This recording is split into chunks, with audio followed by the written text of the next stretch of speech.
What's up, everybody? Welcome to episode 27 of Escape Will Make Me Pod. Now, we go on a little bit of a tangent to start this episode. Timestamps are down below if you're not interested. Also, to all the people that yelled at me for letting Jake edit the pod, I don't make the rules.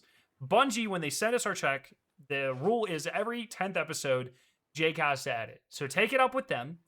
Also, I think Jake does a phenomenal job and really gives me reasons to push myself creatively when I see him do cool shit. So there were, in fact, 2 hidden episodes last week. Go find them. I don't really know why he did the voice modulator thing. I'm sorry that pissed so many people off. The thing that pissed me off was the music over my chemistry moment, but it's fine. I don't know why you turned that music on, dude. It's really distracting. This is a great episode. We talk about a bunch of stuff, a bunch of lore. Oh, also, we should announce here, Skarrow was inspired, so we will be doing an OnlyFans collab. Links to that will be in the description of next week's episode. Exactly. So enjoy this week's episode. We'll see you next time. Wait, fuck. Okay. Next time.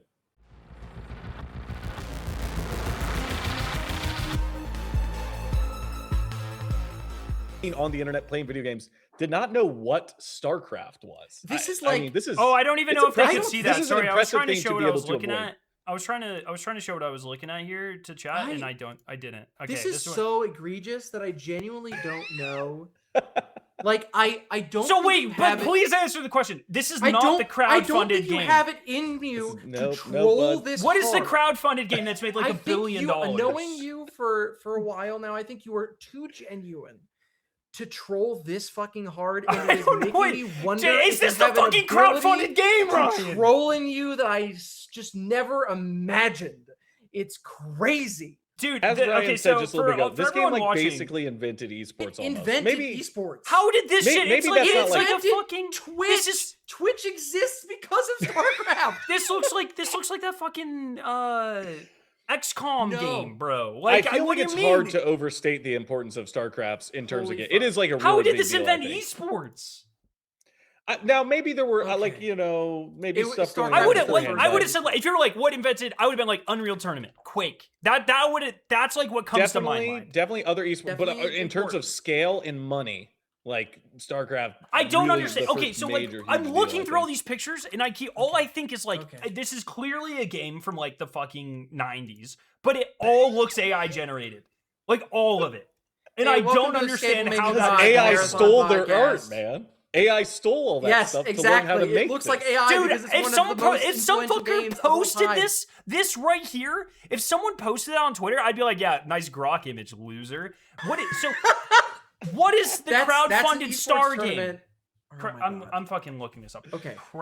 Please go to a StarCraft post and say, welcome nice to Escape Will Make Me Pod. This is a pod. Skarrow's gonna do an intro. Oh, after Star this Citizen. That's what I'm thinking of. Citizen. Is that a ripoff? This is usually a marathon game? podcast. We're gonna talk about StarCraft for a minute. Okay, so yes, this is episode 27, I think.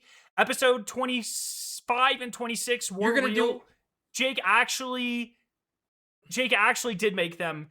We're going to talk about marathon stuff. They are roasting me for this fucking AI-generated game. Okay, no, hold on. This is. I don't want to be the guy that doesn't know anything about anything. That's not me. You are already that guy. This is a very already impressive that guy. one, You have become that guy. Everyone. This also, like, half of this looks AI-generated. The other half is just Warhammer. It's just fucking Warhammer. You keep it. Brother, you put all of your points in Destiny and chemistry, and I respect the fuck out of it. In Power World, and Metal, and Hockey. And okay, those 5 things, that's awesome. But and Borderlands and Call of Duty Zombies. Bam. Okay. So when did this game come out? I'm gonna go. You're the crash out guy in this podcast. I'm starting at 12. So wait, I'm okay. I'm reading the synopsis. I'm reading the synopsis for everyone here. Okay, this is important. I need to teach. I need to teach Ryan what this is. Okay. StarCraft. Fuck. StarCraft was released, March 31st, 1998. Oh my god. 1998. I was not even 1 year old, okay? So forgive me, grandpa, for not knowing what this shit is. It is I've never played StarCraft 1. But I know what it is. Fast forward in this Wikipedia article to learn that you were at prime age for knowing about this. Media franchise. You know what? Yeah. Wait, just give it a minute. Fuck you guys. Oh no. Oh.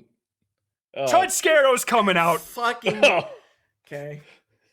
I don't give a fuck about your grandpa game, bro. Holy fuck. StarCraft Brood War. Wait a Brood War second. is Me the too. expansion. Wait, me too.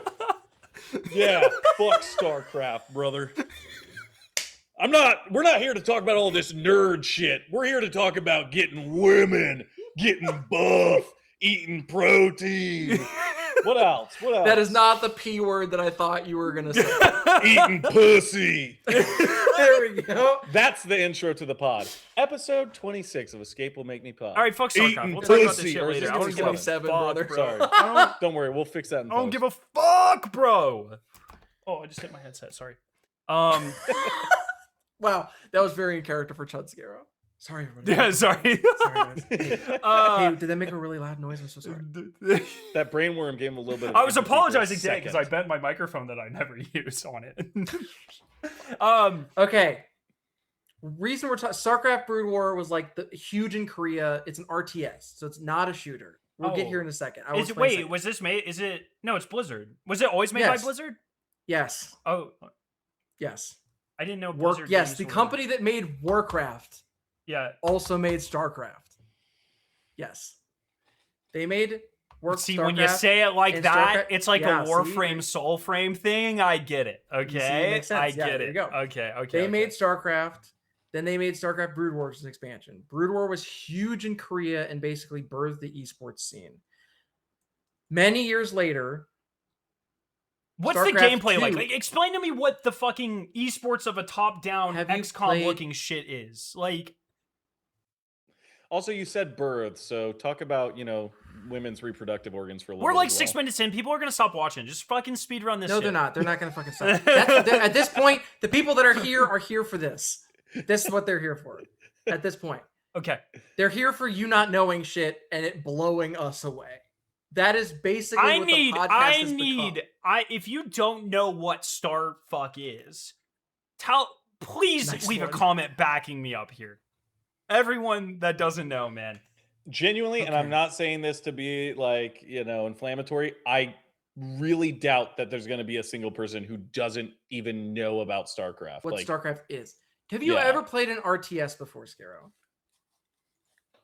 I played one of the Final Fantasies. Have you Does that played count? that counts. fucking- Yeah, there we go. That's an RTS. Isn't the There could be one, on maybe? PSP? It's an RTS. Is it not? Yeah, sure, bud. Yeah, I think This is so. so much better. 1 second. Oh, well, sorry, like Risk. I played Risk. Just like Risk. I played Risk. This is like Risk in space. I played.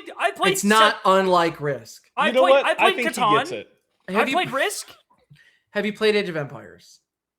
I played Civ. Oh, that's a 4X game, which is different. It's kind of similar. You guys are fucking But it's nerds, different. bro. Oh my god. I've never Agreed, played Age brother. of Empires. I've never played Winter Survival. I've never played fucking Raid Shadow Legends, bro. Like, Yeah. These are all okay. An Fucking RTS game dweebs. they're hard as fuck. They're good esports because Just like us, brother. oh, it's like the Clash of Clans game with the cards and the bridges. just like Clash of Clans. Yeah. that StarCraft is not is a the Clash worst of place. Clans. That is like. where Clash Royale. if that's where you're starting, that's not the worst place to start. We can work with Bam! that. Okay, we can Bam! work with that. Okay, in an RTS game, you control an army of units, which is why it's really fucking hard because there's a ton of micro control. Like You're Risk. doing a lot of like Yeah. Okay, it's like Risk, but it's real time. So there's stuff called APM, which is actions per minute. So you're doing a crazy amount of shit. It makes most people's heads spin. I'm super bad at them. It's really hard. So you're controlling all these units. You're micromanaging them to build a base, which then allows you to build armies, and then you use that army to go destroy your enemy's base, just like in Clash of Clans. Clash of Clans. Okay, just like a Clash Royale. All right, Yeah, you're trying to okay. destroy the other team's base before they destroy your base, but you're building sounds- up everything from the And beginning. And it's what not, you were saying sounds almost exactly like Overwatch. okay. StarCraft is an Overwatch-like game. Yes. Okay. Yeah, you've nailed it, bud. This is a precursor to MOBAs. Yes. Yep. Yes, sure. yes, actually, Yeah. yes, Skarrow, Bam! it is. You're locking in. Dota, Bam! Defense of the Ancients, was the first MOBA. You're just It was making a shit up, bro. mod- That is not real. Defense of the Oh, Ancients. that's what Dota 2 stands for. No, I didn't know that. Dota is Defense of the Ancients. Holy That's a fucking stupid Christ. name. Oh my god. Professional gamer. Oh my god. Okay. Defense of the Ancients. Defense Oh my of the god, Ancients. it's actually called that. Yes, Defense of the Ancients 1 I've was a also, mod. I don't know, I couldn't pick, if you were like, pick out the difference between League of Legends, Smite, and Dota, I couldn't do it, so. I was going to tell you that the difference between League and Dota is that Dota is has much more RTS Okay. DNA with it. But, okay, so Defense of the Where Ancients does Heroes was a of the mod for Storm fall Warcraft into this? 3. That is a simplified, that is also a MOBA, but it's one of the more simple ones. Okay. That was also made by Blizzard and takes across a bunch of things. We're getting there. We're making progress, Okay. Warcraft 3, Dota, the original Dota was a mod for Warcraft 3, which is also an RTS made by Blizzard after StarCraft 1. And between the last RTS that Blizzard made, which is StarCraft 2, which had multiple expansions, that's a whole other thing. We don't even need to get into that. But StarCraft 2 is the game that you keep showing and saying looks like AI, which is fucking crazy. It does look like and AI. That's we don't need to talk about that. It looks once again, it looks like AI because it's extremely popular and prolific art, and the way that AI learns is by stealing shit. So anyway, So I'm not wrong. StarCraft has languished. I can't deal with this with you. I can't deal with you right now. StarCraft has languished since the third game in StarCraft. StarCraft 2 came out in 3 parts, okay? And that last part came out in 2015. And there's not been a StarCraft game for 11 Is that years. Legacy of the Void? Yes. StarCraft 2. So it came out in 3 pieces. According to Wikipedia, there were 3 Nova Covert Ops mission packs after that. Okay. That was part of the cost. That's like, sure. I'm just telling you what Wiki says, man. That was also in 2015, but that's okay. There's not been a StarCraft game since, and they've been trying to make a StarCraft shooter. So many StarCraft shooters in that world, like shooters in that world, have been canceled. StarCraft Ghosts is one of the most infamously like previewed and then canceled. What did they say on Twitter? Of all times? Skarrow, brother, I just sent you a link to some boobs you can look at while the nerd talks. Oh, yeah, please do that. Yeah, keep them focusing. Keep them focusing. Hey, there are a lot of titties in StarCraft. Is StarCraft a Gooner game? Agreed, kinda. Sell them honestly. on the gooning of it all. There's a lot of. I mean, I can. Okay, like, so if I have to pick between StarCraft and like First Descendant, what are you selling me on here? I mean, like First Descendant is pulling from some of the Gooner shit. I mean, like Blizzard is one of the original like Gooner heavy companies. Okay, so like just look up like I can't even tell you because you'll spell it wrong. Like, okay, I'm just gonna send you this Google search image of Kerrigan, and you can just stare at that, and that'll make you feel better. This guy's got fucking. Oh, this is Diablo. He's got a folder. No. He's got a folder for this. I Googled it, but that's okay. Sure. It says shared from my local drive. Like what? No, look at those.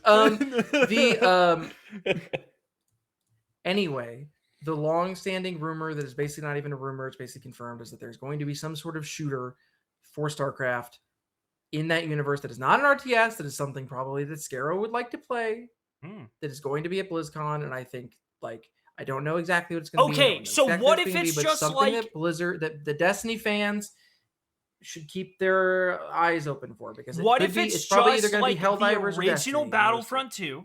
There was a game mode that was kind of like Risk, where you built up your clone armies and then you got to deploy them, and then it puts you into a first-person battle. Yes. In that, could be that very similar to that is so. Funnily enough, one of the other StarCraft shooters that was canceled was something that was going to be a Battlefield-like game for StarCraft. Oh, yeah, that would have been a better example. But yes. But I mean, like you're looking at something like Battlefront is kind of like you're playing an individual soldier in an RTS. Does that help you? But there was. Have you ever seen Halo Wars? In the specific. No, dude, oh yeah, I know Halo Wars. But you know Halo Wars? Holy yes, yeah. Fuck? But in the specific, it was like Risk, where there was like the overhead elements of it too, and then you could have the option of doing the first-person shooter bit. I think it was a There have specific, been RTSs that allow you to like take individual control. yeah, of, like, I think it soldiers was a and stuff like specific game mode in the original Battlefront 2, not the new shit, the old one. But that. I don't remember Battalion there or was some something? Battlefield thing where it allowed where someone was playing like the overlord that like oversaw the battle, and that's the kind of shit that like. Anyway, yeah. the point is that people who miss, I think people who are Did I missing said Destiny, Battlefront, right? Not Battlefield. Battlefront, the Star Wars one. I mean, yes, I get you. Okay, I wanted to make sure I was didn't picking up what you're misspeak putting down. there. Yeah. Oh, you've heard of Star Wars? Good.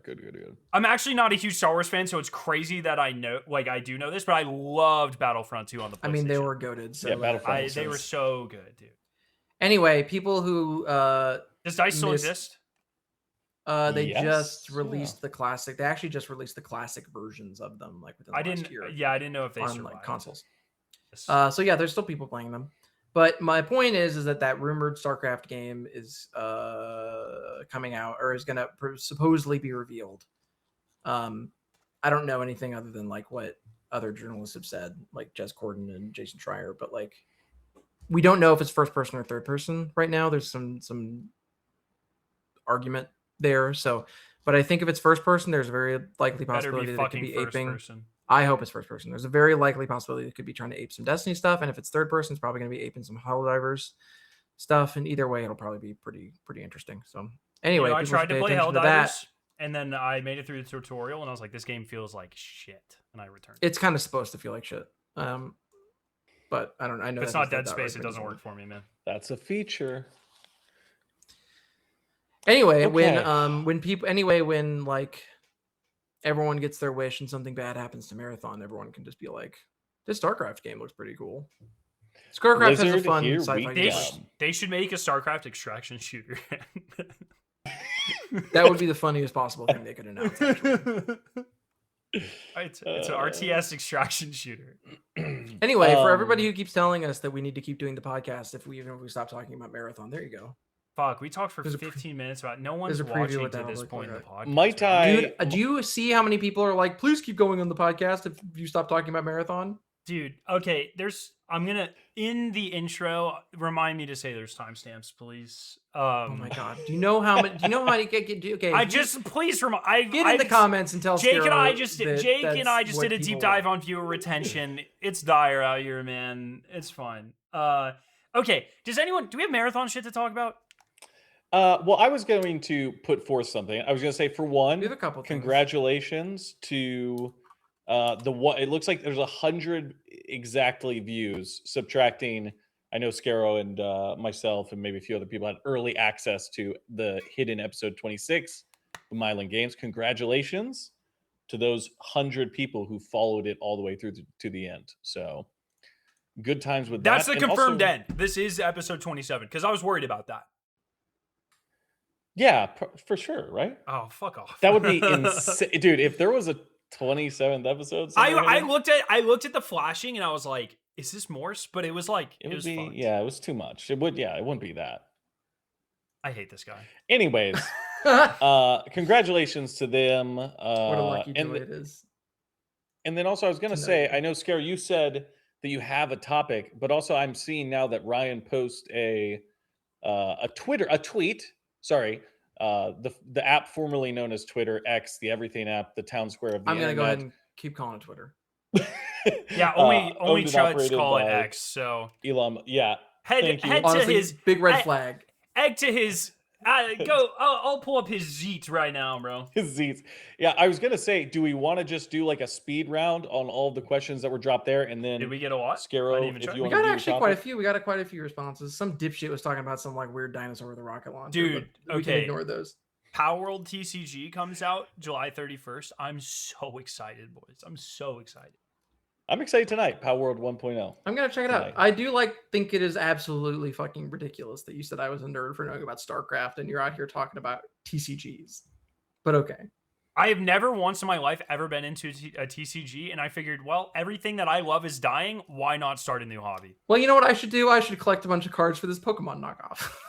Hello, Nintendo has this lost Pokemon every lawsuit lawsuit. Nintendo has lost every lawsuit. They covered that one patent, and then it was like there's still some gray area there too. So I was like, whatever, dude. But and made Power World change the mechanic, but That was a defensive move. To be fair, Pokemon sounding more and more like be- these marathon goalpost movers by the day. Fuck Pokemon Nintendo. might be more popular. You know what? than Fuck, I'll StarCraft, say I'd it. Fuck Microsoft, fuck Sony, and fuck Nintendo. I don't give a shit, bro. Congratulations. I leave everything to Skarrow. I hope he lives in a hell of his own making. Also, Assassin's Creed Black Flag. He just has to play pretty fun. StarCraft till the end of his Yeah. fucking days. Fucking hell, dude. You know, I never finished the original Black Flag because I was like fucking 13 or whatever, and the right before the final mission or like towards the end of the game, there's a ship battle where you have to kill 2 giant warships, and I could never beat it. I hate ship mechanics, bro. Oh, it's so fun. I'm having such a good time with it. I'm really enjoying the ship battles. It was skill issues, and I refused to make the game easier because I think you could. I think there's a setting, but I just like, fuck that. I'm waiting to be welcomed into the Ubisoft Creator Program so I too can get a code I understand. and play this game. Yeah, if anyone has a hookup for the Power World TCG, let me know so they can send me free shit, and I'll simp for that. That's what all this right, show. ask your What question. this show Ask your is now questions. is Jake and I saying true things, Skarrow muting it, and Skarrow asking for free cards. Ask your questions. Okay, Hollowtide, friend of the channel, I like very Hollowtide. kind guy. Hollowtide, my third favorite Halo YouTuber, as knowers would say. He says, "Where is the arena mode? Please and thank you. That's going to be sunset in season 5. So wait for season 4 for it to get here, and then it'll be gone in season 5." Guys, anything to add about the arena mode? I do think an arena mode is likely. I do think a PvP mode it's happening. is For sure. coming. I think it's we will happening in season 3, we will probably. get surely around season 4 or 5. We are going to get straight PvP. We're going to get straight PvE, and we're going to get this thing, and they're all going to tie into each other, and there will be unique experiences or whatever. If that doesn't happen, the game doesn't have a chance. I'm sorry, Yeah. but it needs to agree. happen. Marathon needs to be a platform for a series of game types. It is not. It is clearly not enough to sustain just an extraction shooter. Yep. I think I also agree that I think that season 5 turns the game into a 3-pillar experience. There And we I think go, there's okay. Might even be more. basically Marathon's version of Gambit is the main mode.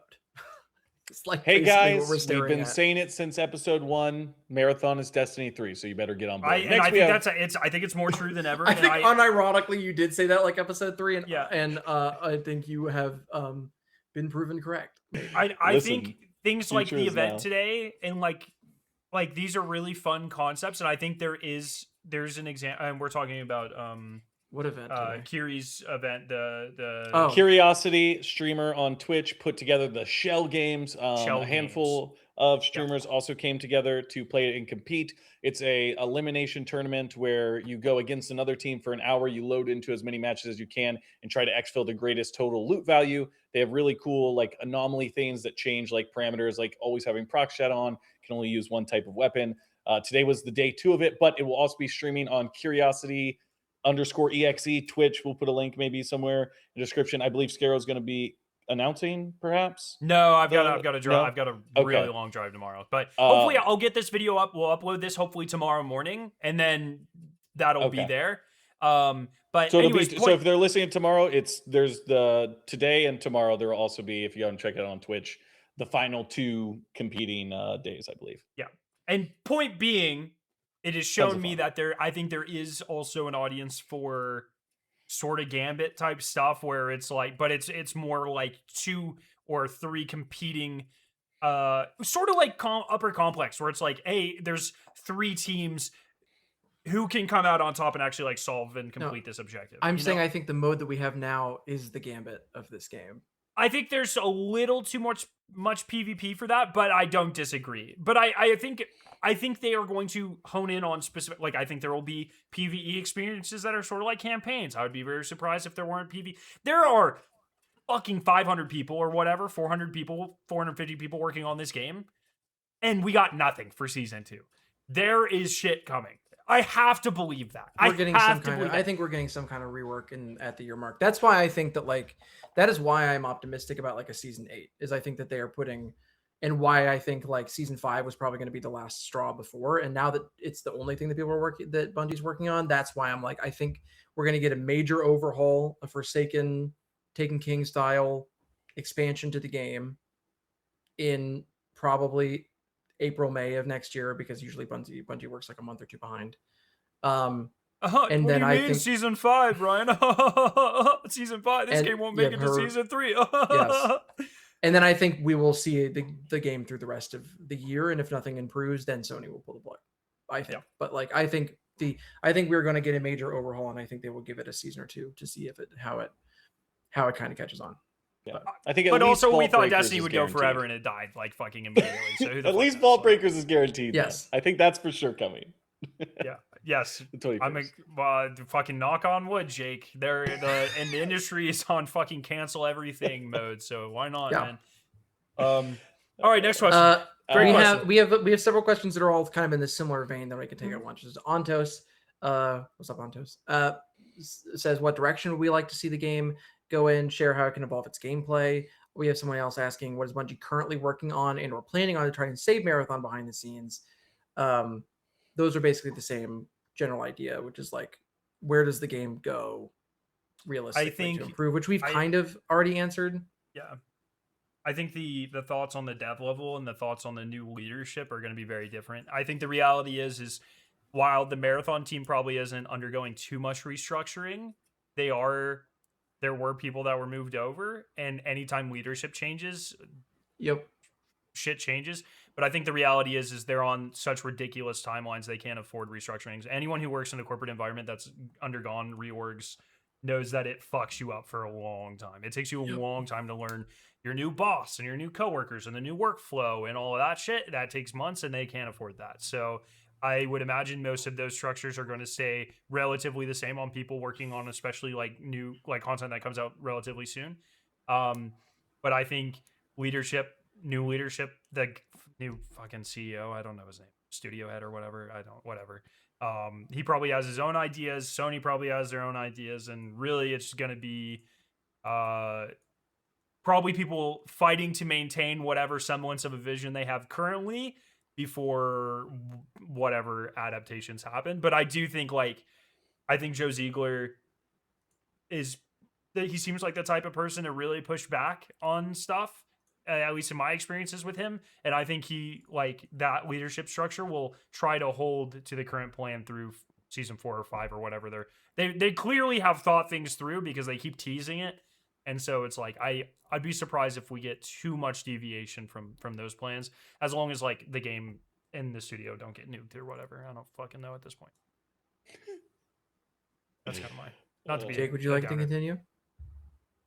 What'd you say? Would you like to continue with the questions? What direction do we want to see the game go in? Man, I don't know. I meant with asking more questions from the thread. If you would I would also like to hear your answers. Shit, man. I'm just here to. What do I want? I don't know. I agree with everything More Skarrow Klingon said. versions. I just feel like very difficult. The few if we're Paul right now, and we're standing on the crest of the wave that is the future. It's very blurry. It's unclear. We can only see that we need to do some sort of nuclear violence and blind ourselves and then wander into the desert. We have no idea what's going to happen. That's the golden path. Oh, we're talking about the Paul. We're talking about biblical Paul. That's not at all what I thought you were talking about. Wait, Paul Tassi as Paul Tassi is Lisan Al-Gaib. Oh, you're talking about you're also talking about. Yeah, I thought we were talking about like Saul Paul, because that's the kind of super cool upbringing I have bringing into this. I thought you meant Paul Tassi because I'm terminally online. But I thought you were talking about dude. Paul Tassi. Then I'm like, oh, he's talking about Saul Paul, and now I'm like, oh no, he's talking about Lisan Al-Gaib.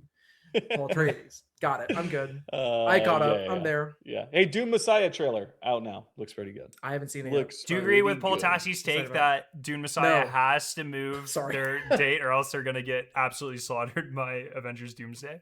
Did he say that? Yes, he did. Anyways, no. So I think that was true several years ago. I think that's true now. Continue on, Jake. Milty the Great on Twitch, another good fella. When do you guys think we'll start to see alien races and not just UESC variants? Because I think we have alien racists right now. I see them on Twitter every day. We got all sorts of racists on Twitter. Oh, he's got Milty, jokes you're now. on X. Alien races. I mean, we got the sph't season 1, man. What more do you want? Wait, why would you What? possibly A lot want more. to? I would like a lot more. Why? Actually. Why would you want to shoot anything else than a robot? Why would we? Who could possibly predict that? What do you mean? You want new enemy factions in Destiny? You want to leave our solar system? What the fuck is wrong with you? It's a constant question of like, is what it is. we're just. When do I actually? I mean, they said past season 2. It makes me think something in season 3 is coming, or else they would have not said. I think they'll start hinting at it in season 3. I think we would probably get a full-on faction to war against the UESC in season 5. Yeah, I agree. Okay. I think we start private seeing fan hints of it next time, servers 15 years from now, that's when we get the 4. No, I don't know. They definitely said aliens are coming, right? Big and small, maybe was their they or said something? they would explore, I believe, the more alien side more of alien, Marathon. yes. Something like that. Past I don't think season they're 2. I honestly, everything that has popped up in the game has been hinted at in the game in some capacity or referenced, and I don't see any hints that aliens are on the horizon.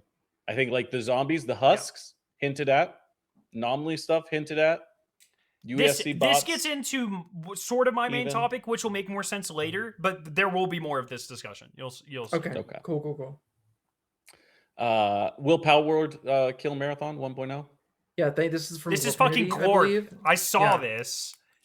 God, Glorp asking the real question. Let's be respectful and use his full name, please. Glorpinity? Is that how you say it? Glorpinity? I think so. I don't know. No, I'm bad with names. I think it's Glorp Tiny P. Glorpinity. That's probably it. Glorp. That's probably it. Sorry, Anyways, I'm sorry. Oh, Are you gonna bleep Great that at too? Twitter. Is that too edgy? Sorry. Hey Jake, can you tone it back a bit? So I Skarrow doesn't think- have to Hey guys, bleep I would just like to another make an true apology. thing You're you probably said? just getting cut back in now, where I was talking about Glorp's genitals on the podcast. I was very Anyways, wanting me to do I this. think no, the Power World extraction shooter might kill Marathon, but the current iteration of Power World won't. Yeah. Okay, is this kind of like similar? What do you think Bungie is currently working on? That's kind of like ties into what we were thinking about. I hope earlier. to fucking God it's some sort of planned vertical slice for a Destiny thing that they're gonna pitch. I mean, they are for sure but I think they've also been working on some sort of vertical slice for a new Destiny 3, probably since before Beyond Light. So like, I think they're always working on Destiny 3. It's just whether it's green light or not. I'm so terrified of a world where in 3 years with comes out and announces something that is not related to Marathon or Destiny, and I just like I want to die thinking about that possibility. But with all the decisions that have been made in the last decade, I wouldn't necessarily be surprised. I think it's kind of unlikely. I fucking wish I had your childlike whimsy. You know. But Skarrow, aren't you gonna feel at home? I think we will see something like Destiny. I'm not gonna say it's good. I'm not gonna say it's not gonna be like potentially like. I think there's a non-zero chance in like 3 years they talk about the revamp of Myth, and I don't want to live in that world. I think we dude. see a Destiny thing. Wait. Let me put out. I've been working slowly on like how my first video for my YouTube channel is going to be how realistically Bungie could make Destiny 3, and I don't think people are going to like the things I have to say in that. So I think there is the monkey paw is going to curl fucking hard, but I think it's going to be Destiny. At Claude, make Destiny 3 new lighting engine. This is a Web 3 game, okay? So you're going to purchase your Sparrow, but your Sparrow is going to be a real thing. Okay? Exotic NFTs would fucking go. Wait, sorry. Here we go. Yeah, write that down. Exotic NFTs would go so fucking hard. Dude. Clip it. There we go. That's the kind of thoughts we produce. We love to see it. Next question. Skarrow, have you come to terms yet, this is from Whiskey Jack, that we won't have a new map in Season 3? It'd be all over marketing if we were getting it. Thoughts? What fucking marketing? What there are you would talking be marketing, maybe. Dog. That's what they're saying. They took the game offline on the wrong day today, and they said like one thing about it. Like there is no marketing. Like what are we talking about? Yeah. Bungie is clearly gagged, or they're scared of the community, or a combination of both. I think and Sony's it's just gagging a lot, like their entire portfolio right now. But it's also like I don't make that face. What do you mean come to terms with, dog? Like season 2, if season 3 is another season 2, I'm gonna be it's gonna be brutal. Like, I don't know what you Yeah, want it's from gonna be me. brutal. You know what I mean? Like, I don't. Sure, have I come to terms with? Like, I'm not. There, I mean, the windows are closed. You know what I mean? Like, what? For now. What do you want from me? Like, I don't know. Sure, yes, no. My opinion on it is like, regardless of whether I come to grips with it or not, one map a year is too slow. Agree. That's a much more. That's a better. What approach. it doesn't matter whatever we're getting with the truth or whatever. One map a year is too slow. Yeah, but also I just want to like harp on the thing that like Night March is very good. It almost feels like a new map, but new maps alone are not enough to sustain the seasonal model as well. New maps also come with all new contracts, theoretically. Yeah, new story, and also a new story, an entirely different world. One map a year is too slow. Yeah, I agree. Yeah, all of that. Yep. And so like we need.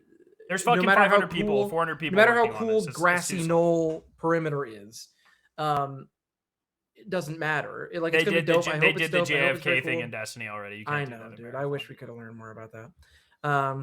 Load on. I think JFK actually shot himself. What do you think about that? Let's talk about this. Let's talk. Yeah, let's talk about this. No. There we go. No. Yes, Chud Ryan. Let's talk about this. No. Grassy knoll. All right, next question. Get into it. Do you guys actually Umbrella Academy season 2 is actually really fucking good. I have not seen Umbrella Academy. Okay, the first 2 seasons are great. Third season's fourth season, fucking abysmal. I like Gerard Way a lot. What the fuck was season 4 of Umbrella Academy, dude? God, looks Gerard Way. Who's that? Isn't that the My Chemical Romance? Is he in it? He wrote made Umbrella Academy. I Everyone had fucking no idea. roast this that's loser. Pretty cool. What the hell? Sorry, I didn't know about the lead singer My Chemical Romance comic book. A little different fucking star crap, but all right, I'll take it. Yeah, it's like it has much more cultural importance. Like, hello. Anyways, okay. I've been watching Chainsmoker Cat, by the way, as well. If you want to see a femme cat poop, that's a great show for that as well. Okay. I've been watching The Bear. Finally. Been great. I gotta start that as well. That looks good. Really good show. Turns out. Super Hot Fire, no Super Night 87 says, do you think they would ever make an always free to play mode /playlist? Think it would help whether it's sponsored playlist, PvE or PvP? Always free to play? They would get fucking. I think A, it didn't work for Destiny, and B, I think they would get fucking killed. It's not like whatever, but it's like I think that's the worst marketing decision they could ever make. Go free to play, but beefier season pass, maybe, or something, or what? Free to start. Free to play mode that you can always bring your friends in. That's something like sponsored. I could see it. I mean, it's not. I know they don't have too many options, but that is literal game suicide. I don't know, like what they. I mean, I think you do it in a way where it's like you don't keep any of your gear. It auto cradles everything, and then when you upgrade your account, you gain access to everything else, and you keep your cradle XP. I also don't think it would currently help. I mean, the free weekends aren't really moving the needles at all, so it's like the free weekend came at like the worst possible time. And also, I actually have seen people say that they bought the game on the free weekend. But I mean, if you look at like at the actual number, like not to be a Steam Shark guy because I fucking hate it, but it clearly didn't move. You know what I mean? Like it's like maybe it did on consoles. Well, we don't know on Steam. We don't know on consoles. Well, we know it didn't move the concurrent number. Yeah, we don't know how much it moved. I mean, Marathon did move up. It was like on the top sellers list around when season 2 launched. Yeah. So it may have made a difference. I just think we may be underestimating how many people came back for season 2. Yeah. Well, it also, to be fair, like Bungie kind of shot themselves in the foot. You know, or not necessarily intentionally or whatever, but like they shot season 2 was Sony finished them off, bro. Yeah, season 2 was like debuffed by the fact that Destiny was ending literally on top of it. So it's like that's, and then they were like, "Oh, here's one of the best Destiny updates ever!" Right? And then fucking, it's like Marathon can't catch it. They can't. I know people don't watch this podcast for us to be fucking doomers or whatever, but it's like I'm just so sick of the internet. Yeah, it's pretty bad. Anyways.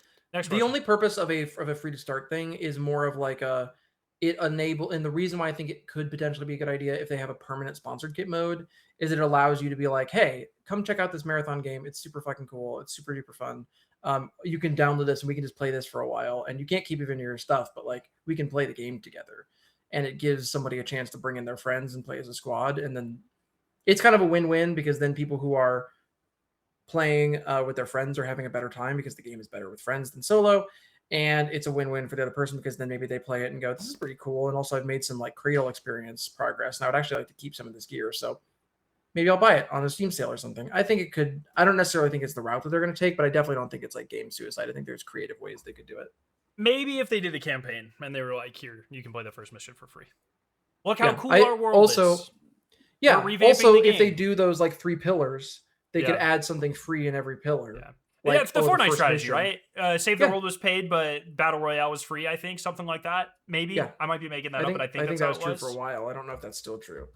But Yeah. yes, something like that. Something akin to that. And you have certain pillars that are certain pillars that are free. And Oh, some I that think are Call of paid. Duty did that too. Like multiplayer was free, but Yeah. Warzone was free, but multiplayer wasn't. Something like that. Yeah. I could see them maybe. doing something in that vein. Maybe. I don't know. That And would just to require them to put clarify- out like actual content, but Fortnite free to play, and now, as of I think this season or this last season, Save the World also free to play. So if you guys are hankering, I didn't for even some realize that Fortnite- was still a game mode. I thought they would have canned that. It kind of went away, I think, and now came back. They like revamped it. I think, Yeah, or they're something. doing the whole fucking. They're struggling. Everyone's struggling, but they've been. Yeah, they're That's the struggling, too. real way, though, to save Marathon. Bring in Sabrina Carpenter glitch My skin, my wife baby. would lose her fucking shit. I would bro. lose my shit. My running Okay. joke is anytime I hear like a female pop artist, Victoria's like, "Oh, do you know who this is?" I'm like, "Ah, it's Sabrina Carpenter." It's usually like fucking Taylor Swift or whatever, but it's just like that's just my go-to. Dude, I fucking love Dolly Parton. You know, like that's that sort of thing. But it's just like objectively, that's not who Jake it has that is. sick ass Dolly shirt that he's worn a couple times in the podcast. Oh, I dude. love Dolly. She's so beautiful, so smart, so talented. National She sends treasure. my kids books, dude. She's awesome. Yeah, big. Do you know Dolly, about big this, Skarrow? Dolly. You probably don't. No, Mhm. I do. Imagination Library. I'm very familiar. Okay. Oh, excuse me. Yeah. Anyways. We're My Dolly men in apologies. this household. Yep. Yeah. Oh, fuck yeah. Blitz says, what do they need to bring in season 3 to get new people or bring new people back to the game? I hope the PvE mode is good enough, but what else could they do for PvE? My feeling is just that the thing to bring in more people is to change what the game is. It seems like they're trying to do that. Yes. Like it's the core of what this game is very, very niche, and they chose a even more niche direction in terms of focusing on the competitive PvP stuff of it, making the end game like inaccessible for a large majority of the audience. So I think, yeah, PvE stuff, making things Single more player accessible. missions. Vault Breakers, single player. Yeah, Call of maybe Duty building the Zombies, game around copy solos. paste. Those are the two things Yes, that I think. that's also Solo missions, Call of Duty Zombies, copy paste in the marathon world are the two biggest things that could bring people. that's how you make me lactate Yeah. so fast, dude. Fuck. You can't fucking say that when we have our shirts off and you keep them on. You can't be lactating over tarps there. on, bro. Unless I'm fighting someone, tarps stay on. That's how it works. Unbelievable. Sorry, honey. Tarp stays on. You're sweating under that thing. Okay. thought it'd be called Drew honey on Drew this Walker podcast. says, my question is, what are your hopes for the next runner shell? And my wife is wondering, where do you think the story is going to go next in terms of lore story stuff? Also, we're where the gonna actual talk. next new map will Save be. the wife one because that also circles in. It'll make sense. Probably Saving something your story wife for question. later, Drew. The next runner shell, I think an easy one, but an annoying one would be a cryo type, like a slow shell. But that's sort of what Sentinel kind of already That's kind of what is. Sentinel is, yeah. So of course, I want a new movement shell. Maybe short distance blink teleportation type shit would be kind of cool. Annoying, but unique traversal type Very stuff. annoying. Very annoying, but I think it could be fun. Imagine if it was like, all right, you can dash 10 feet that way, but you're overheated, and that's just it. You know what I mean? It's like a rip cord emergency. It goes through walls as long as it's not like a locked thing. You can teleport into a building. I'm sure there would be all sorts of physics bullshit they can't do that for, but you know. You want this person to have like Ahri ult from League of Legends as their ultimate ability. I don't that know about means League of something to, Legends. like, two I'm people. thinking like, well, I was gonna say Void from Apex, but that's not really what she does. Or Wraith, not Void. Sorry, but that's not really what she does. Oh, okay, yeah, kind Something like that would be kind of cool too, like Portal-y. But it's you have to Sure. be careful because movement characters increase the skill gap, and that's like very much not what Marathon needs right now. So, you know, as much as I love that, I don't think that's the way forward. So I don't know. I got nothing. You guys go. But something alien. Do something more alien. I Alien think be that cool. would be cool. My dream shell still remains the weather shell that can change I forgot about weather that. events. You forgot about Jake I forgot naming about my shell that. chemtrail? Maelstrom. Yeah. Like, just imagine, like, heat rain. It's just like, I don't know. Yeah, that'd be sick, dude. Like, if you could summon heat rain into a zone, like when you're losing a fight, or inside of a building. Fuck. Yeah, that'd dude, be that'd be sick. sick, dude. Okay. Like, I'm here. there's I'm here so for many it. cool things that could be done. That could get your like, do like an ice slick or something that that's like a tactical ability that shoots on the ground. You can slide on it. Ice slick. That's Did pretty, this word slick Frozone? get you? You're literally talking Yeah, about it's like Incredibles. Frozone This is shell? Frozone. Hell That's, yeah, dude. Don't worry about it. Don't worry about it. Anyways, Voiced by Samuel worried about it. Jackson. keep going. Next question. Or Jake, what's your shell? Yeah, what's your shell? I want like a gaslighting shell. I want to like be able to prox chat into someone's ear from like 100 meters away when they can't see me. I want a shell that has the what's the name of the one that does the scrack, the bird calls when you're aiming? It just does that for everybody that hits you. Ornithologist. Ornithologist, and the other one that does the suckbot one. I want Just the something chud to shell. fuck It with does people more shell. damage to every woman's shell. There we go. Yes. Oh, we can have a whole like gender wars season. It can be built around like you can't crew with any of the female shells if you're It's so fucking crazy how many people like respond to marathon tweets being like, these shells are gay or lesbian or LGBT or trans, and it's like they're robots, bro. Like, what's happening? Or some guy was like, this is Bungie's problem. There's no strong masculine. It's like, dude, if you just want to think about big throbbing fucking dicks all the time. you saw everyone saw the Asmongold clip, dude. Everyone Have you not knows seen that's what Destroyer? it's all about. I just dude. don't. They're all about them beefy men. That's the least gay you can be, dude. That's the least gay you can be. Come on. Whatever. All So yes. I mean, personally, honestly, I think we talked about this forever ago. It might have been off the air. I am like genuinely surprised that we've gotten no lore about like a transgender runner. Like, it seems like it writes itself based on like the identity aspects of the characters. Like, it seems like it would be a very fitting storyline for them to do as somebody like I think it would fit, and I think it would be a piece of lore that would be really important to certain people, and that would be awesome. They took the fucking pronouns out of their Oh yeah, I violence, know. you know It feels like the type of thing. Yeah, they did. The last trailer was the first trailer that I've ever seen Bungie put out that didn't have. Yeah, and maybe that was just like maybe they just missed it, but it's hard not to be like they're just trying to avoid all of that group of people. Like, it feels like something the Bungie of 5 years ago would have absolutely included and probably would have been fucking sick. The same way that like to be clear to all listeners, I am in favor of this sort of lore existing. Yeah. Also, but if Bungie's main concern is like trying to make any positive traction at all from a public perception, those people already think Bungie's too fucking woke. No, I know, but it's like you have to. I don't know, man. You have to imagine that every time fucking Asmongold opens his fucking mouth, it turns people off, whether they agree with him or not. Like, it's just noise. It's like, if I'm looking for a new thing to enjoy, he should always turn people off. No, yes, but I have to imagine there's an umbrella effect where it's like, it's like this group of people's personal fixation right now. I don't like this group of people, so I'm not going anywhere near that. You know what I mean? Or it's like, I just don't want to deal with it, or they're annoying, or it's like, look at that. Like, and honestly, like, you're selling me on it. I think they should do it for this reason. I think make the conversation. Also, fuck you. And if that's gonna be the reason why you're not gonna play the game, suck our dick. We don't want you to fucking play the game. I would agree if there weren't like 700 jobs on the line, and it's very real. True. It's very real. Now, you know what I mean? Yeah, like, I've had this mentality about Destiny forever, and the amount of people I've told to go fuck themselves when they fucking freak out about the trans pin or the emblems or whatever. That it's a lot different when your company's like making money. You know what I mean? But it's I know it sucks. It sucks. I know. The orc shit from Destiny is like some of the most iconic and cool lore in the game. Oryx is trans, by the way, if you don't know. All masculine hive are. That's like literally built into their lore from the beginning. It's fucking sick, and I love watching all the chuds talk about how much they like. The Oryx. world has changed. Not realize it. The people that write the world has changed because because fucking the politics of our world have given those people permission to show themselves that they are the shittiest people on fucking earth. and everyone just like rolls over until the next like president that everyone says is woke gets in, and then the culture will shift again.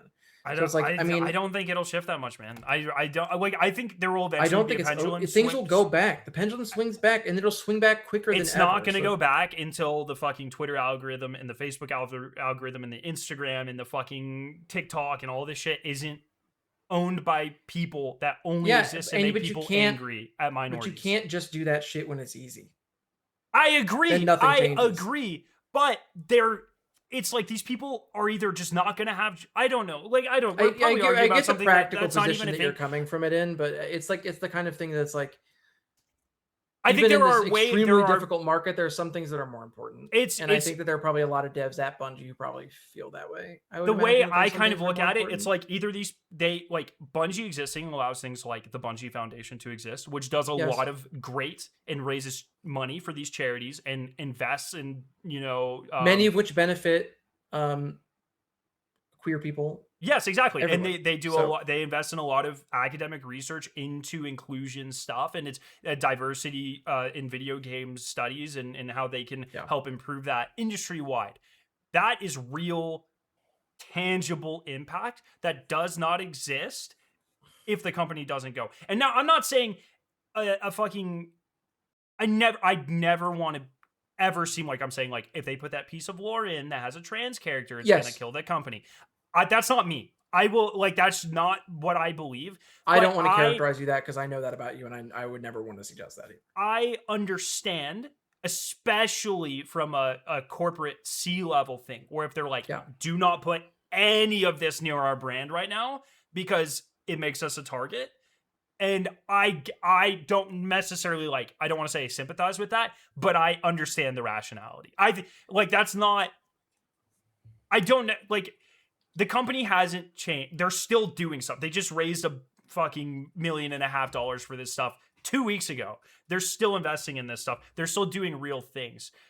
I understand if they're trying to do it quietly behind the scenes until they can hopefully at least get back on their feet. That's just just think that is, I agree that is the conversation that's probably happening. I just think that in reality, those people are already lost, and any kind of idea from a C-suite person of being like, well, we need to get those people back is never going to happen. It's a fundamental misunderstanding. I don't think it's about getting those people back. I think it's about stopping. Or it's about not making waves or anything. I just fundamentally think that Bungie has that reputation, which is good. I like that reputation, that Bungie has a reputation for standing up for that kind of stuff. But in the current culture, we discount how that stuff can attract people to make them feel like they're at home and they're safe. Yeah. And we over-index the people who are loud dickheads about it on Twitter. And I absolutely understand what you're saying, that from a C-suite perspective, those people are keep that shit away from it. But I think you really have to try. You really have to prove that it's doing as much damage as it seems like it's doing on Twitter. It's hard to suss that data out, but that's at least for me. And maybe this is because so many things that I enjoy personally have been affected or have been at least caught in this wave. But ever since Elon bought Twitter, it really does seem like it has a bigger effect than we would like to admit. And it's maybe it's not the only effect. And but I think the influencer effect, once again, I don't think people are going to Asmongold for his opinion. I mean, some people are, but I don't think the majority of people are. But I think a majority of people, I wouldn't be surprised because this happens to me, are turned off when they see that chud talking about this thing. And it's like, all right, I'm just going to go over here where they're not even aware this pocket of the internet exists. And I'm just going to go over here now. People still yell people yell at me for having pronouns in my Twitter bio all the time. I get it. It's definitely exactly. And so that's just if the mentality is, we don't want this fucker talking about our game at all, don't give Grums a reason to ever acknowledge our game. But he is gonna I get what you're saying, but he's gonna anyway. So it's just you might as well just do the good thing and stand up for it when it's hard. Yeah, I'm so conflicted on so much of this, man. I don't know. It's the plastic straw. It's a hard, right? It totally is. It sucks all the way down. Yeah, I don't know. Sorry, Jake. Were you saying something? Jake, the problem is that the people who are actually affected by it just don't have that option.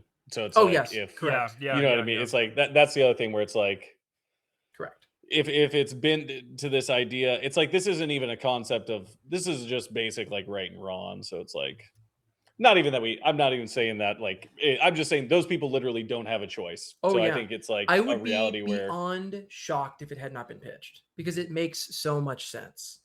Like as an interesting story for them to tell in this Yeah. world that I think would be fascinating. There's no way that somebody hasn't like tried to run that through something similar like that. It just didn't get through. They're like, change the destroyer of the heat ring to a male right now. Yeah, excuse me. It's a Dustard assassin, please. Oh, what? No. Sorry. Yes. No. Yeah. Was It's it? an assassin. It's an assassin. Is Yes. it? Okay. Sorry. Yes, it is. Yes, one. It's too perfect for it not to be an assassin. It's an assassin. Yeah, I don't know. And all this Anyway. to say, I try to always make sure my platform and my place are like, I will never stop talking about these things because I don't really care. Like, I don't like, it's not, if Asmongold comes after me, I'll fucking whatever. I'll take, like, there's nothing he can say to me that hasn't been said to me a billion times. I don't give a fuck. You know what I mean? Yeah. I just realize that's just not how corporations work. Oh, and that's especially when the current administration, a year and a half ago was literally cutting funding for anything that Grok said had the word diversity or inclusion in any sort of grant or any sort of like, it makes sense when there are real corporate changes to avoid that sort of conflict, because you don't want to fight with these people because they're not qualified and they're making decisions based off of what an AI is telling them. And it's like all of this shit. And I just get it. We don't have to follow those rules, especially like, this isn't my job. I don't care about like anything from this. So I will always be very vocal about what I believe in, but I understand if policies hopefully temporarily change until they're in a position where they can more vocally fight for things. Worst timeline. It is the worst timeline. It is absolutely the worst timeline. And we're speculating about this. Maybe none of this shit even exists. And it was just that person's first time editing a trailer at Bungie and they didn't know, or they forgot, or whatever. I mean, who the fuck knows? You know what I mean? I mean, but it feels like the Chuds won, regardless it does. of what the intent was. Every fucking major announcement in the last 2 years has felt like the Chuds have won. You know what I mean? And it's just like, I don't know, man. Anyways, next question. Sorry, once again, sorry to be downer. I know this is not why people watch this podcast, but it's something that's been weighing on me really We will heavily. have news, but we'll have news soon, surely. I hope. I think hopefully it's they've started good tweeting news. again. They've started talking about stuff. We'll have news soon, Yeah. I think. I believe that is it. Oh, Cut a Six Pack says talk about shell games, which we did earlier. Definitely shout out once again to anybody who did the shell game stuff. And yeah, I want to circle back around. And once again, I want to be explicitly clear.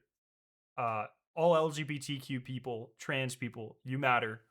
You're welcome here always. And I will, and I know my fellows here will as well, stand up for your right to exist and push back. Like, I'll fucking fight anyone who says otherwise. I just want to be explicitly clear. Having worked in both academia and corporate America, I understand that's not how larger platforms tend to run things for a multitude of reasons. And that's all I was trying to say. Once again, we could be hallucinating this. Who the fuck knows? Oftentimes when you're analyzing stuff, I mean, I get into this trap all the time as somebody who's been deemed the analyst on this podcast. Just because you're analyzing something doesn't mean you're saying anything that you like. Yes. Or that you think is that you agree good, with, that you agree with, rational, or whatever. Sometimes the thing that you're trying to do is to say the thing that you think is true, because that's what is important. Because sometimes it's more important to say the thing that you think is true, than to go back and make sure that people know that that's not like where your heart is. I think it's important for people to realize that is a reality in court. Like, I think it's been, once again, we live in we live in a world that is a lot harder for trans folks than it was 5 years ago. Yeah. Which is saying something, because it was already hard. And there are real examples that you can point to of entire waves of people losing their jobs because someone applied for a grant that happened to use some sort of inclusionary dialogue. And Yep. that was done by like 22-year-olds. You know what I mean? And that's just 22-year-olds were the ones who suggested that they lose their funding, and that is very real. That exists. Not anymore, thankfully. That was actually closed down last week. But there will be iterations of that for the next number of years, and I hope the pendulum swings back. But I think the reality is It will. things have. It always does. Yeah. I think Through the blood, sweat, tears, and I death think- of a lot of people. I think But it always swings back. the bandwidth, the length that the pendulum is allowed to run isn't always consistent. And I do, No. once again, like I say it kind of jokingly all the time, but I directly attribute a lot of things in my life getting worse the day Elon bought Twitter. And I think that's like an oversimplification, but I think that it is like part of the Yep. truth that I hold like very I mean, it's just the whole movement.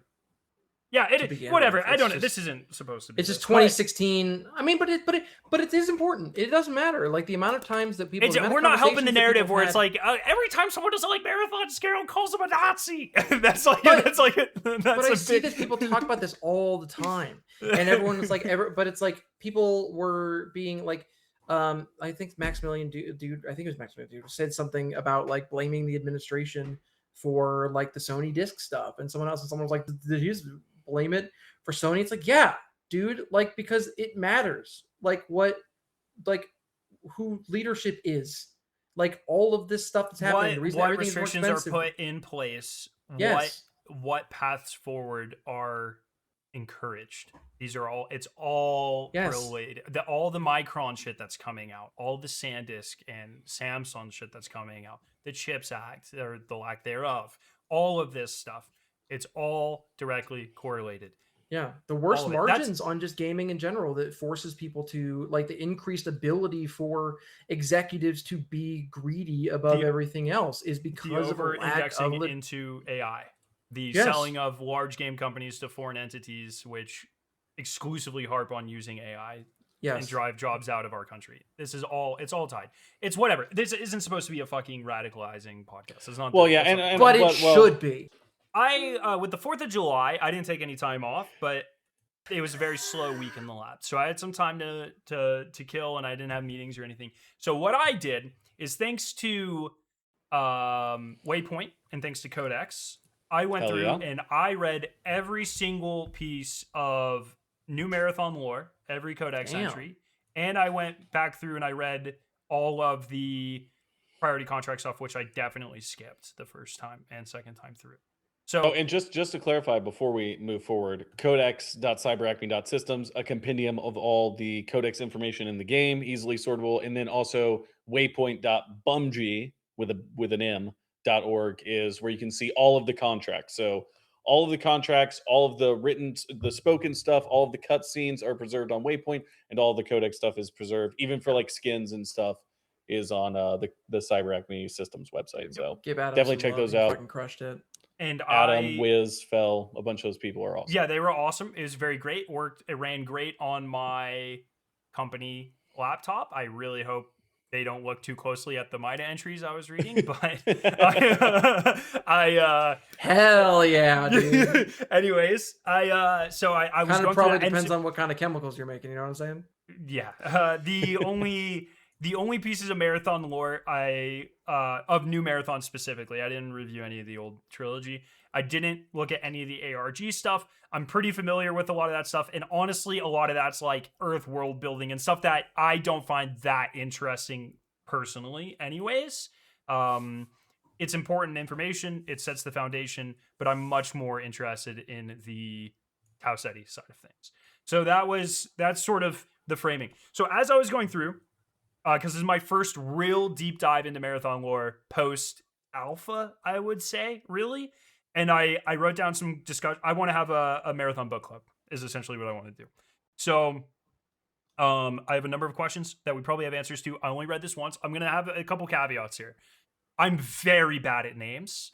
For instance, never ask me to differentiate the difference between Darius, Gaius, and Gabriel, because that shit is not fucking happening, okay? They are the same character as far as I'm concerned.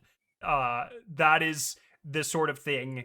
I won't have specific name. I remember, Dr. Song. I remember Reed. I don't know the fucking so what's the scientist's name? The not Strauss, the other one, the You said blood Mari boil guy. Hassan? No, the blood boil Oh, guy. Dr. Valentin Cole. I'll never remember that guy's name. So these sorts of things. That's Now sort of Cole. setting the ground. But I think this is really interesting because I'll give a couple of cliff notes here. The story is way more simple than I thought. I'm not gonna lie. I think that I thought it was way more.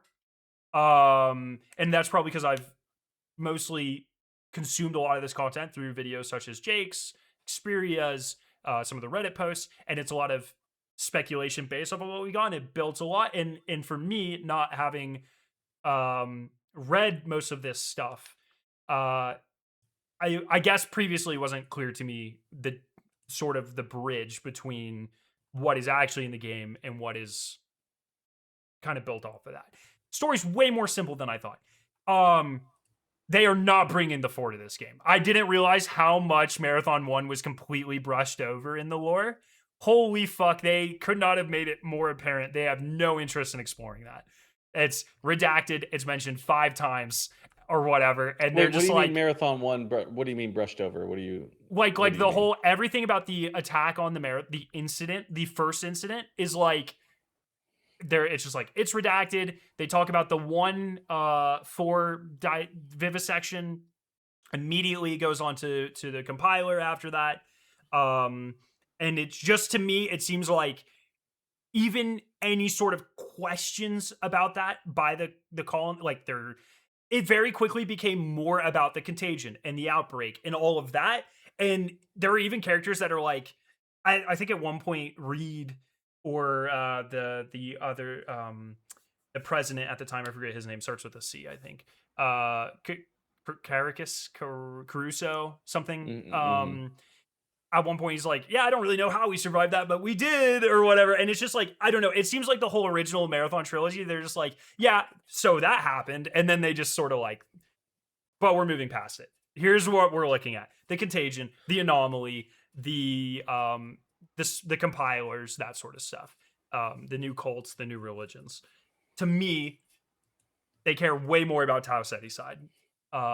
In a way that's like, I'm really surprised that Cryo was actually the first endgame map, to be completely But doesn't honest. that make it easier for them to bring 4 in a way, because they have left it completely open and blank to doing it? They just haven't teased it. That just They means like that there's barely like so even much talk. more. They don't even. They're very good at teasing things that they want to explore. Yeah, but And- because it's a cover up, because like an But it's Well, not hold on, done in wait, like wait. right? Do you want to do like where you go through all your notes first, or do you want to take it thing I'm by sorry. thing? I'm No, so I'm not saying we shouldn't. these are high level. These are high level, and so I'm fine with having this, starting the discussion here. Just to me, Okay. there's like a pretty like, especially like reading it all just like this, Mhm. and especially the stuff from season 1 and then seeing how it's built into season 2. There's like a pretty specific way they talk about things that they're gonna explore, and it's just not how they talked about the incursion at the marathon. And also, I thought the breach was where the 4 attack happened in, the loot room in Cryo. It seemed the loot room. It seems more apparent to me reading the lore. That's actually where the UESC after. That's where they re-entered the marathon. So I thought after playing Cryo the first time, I'm like, oh my god, this is 4, and they're teasing the attack. Not at all. It's all UESC setup, and there's nothing at all in game about the 4. They breeze over the initial attack. It seems like something they are very much not interested, in my opinion, at all in being like, hey, pay attention to this. It's like, yeah, ignore this. We're talking about this now. In my opinion, how they present it in the lore tabs. It seems pretty, and I remember I think Jake had said something similar in one of the first episodes of this podcast, and I thought he was crazy. But now recontextualize, I totally, I don't think they're interested in that at all. So that's, yeah, please respond if you feel the need to. You want to go ahead, Ren? No, Jake, I'm more out of my element than either of you. I do agree that I like you were saying, I think for a while I've had the perspective that it doesn't seem like they're interested in exploring the four. It's like aside from what you're stating, which I think is really true, all the other stuff has been. We may have said that earlier in this podcast today, maybe even all the enemies and things that have come to the game have been very strongly hinted at in a capacity where it's like people were speculating that it was going to be something like this online prior to it actually appearing in the game, and I don't see anything directly like that for the four. Mhm. Also, like some other side stuff of like, okay, a lot of stuff is like leaked. It's like you would think like a concept art or something would come out if they were interested in exploring, especially as an enemy like faction that we're going to be actively in the story. It does seem like there would be a lot more stuff going on. So I don't think that the four necessarily There's are a something lot that's more coming. there's a lot more focus, for example, on like the wildlife of Tau Ceti Hmm. in a way that's not currently explored in the game, but clearly in the lore. I think a good example of this is the Scracks in the lore are actually terrifying, and in game they're nothing burgers. And so I think there's room to explore Scrack enemies and evolutions Yeah. thereof going forward. And they kind of set that up in a way that's like they even hint at one point, I'm pretty sure, that like it might have been Scracks that broke quarantine. And it's like Yeah, they uh also hint that it was the cat, the ghost Yeah. cat the as cat as well. well. Yeah, but there's like a Scrack trying to drop quarantine protocols. And Like Gaius maybe they is were all acting as like operatives of the the anomaly or some other entity or exactly. something.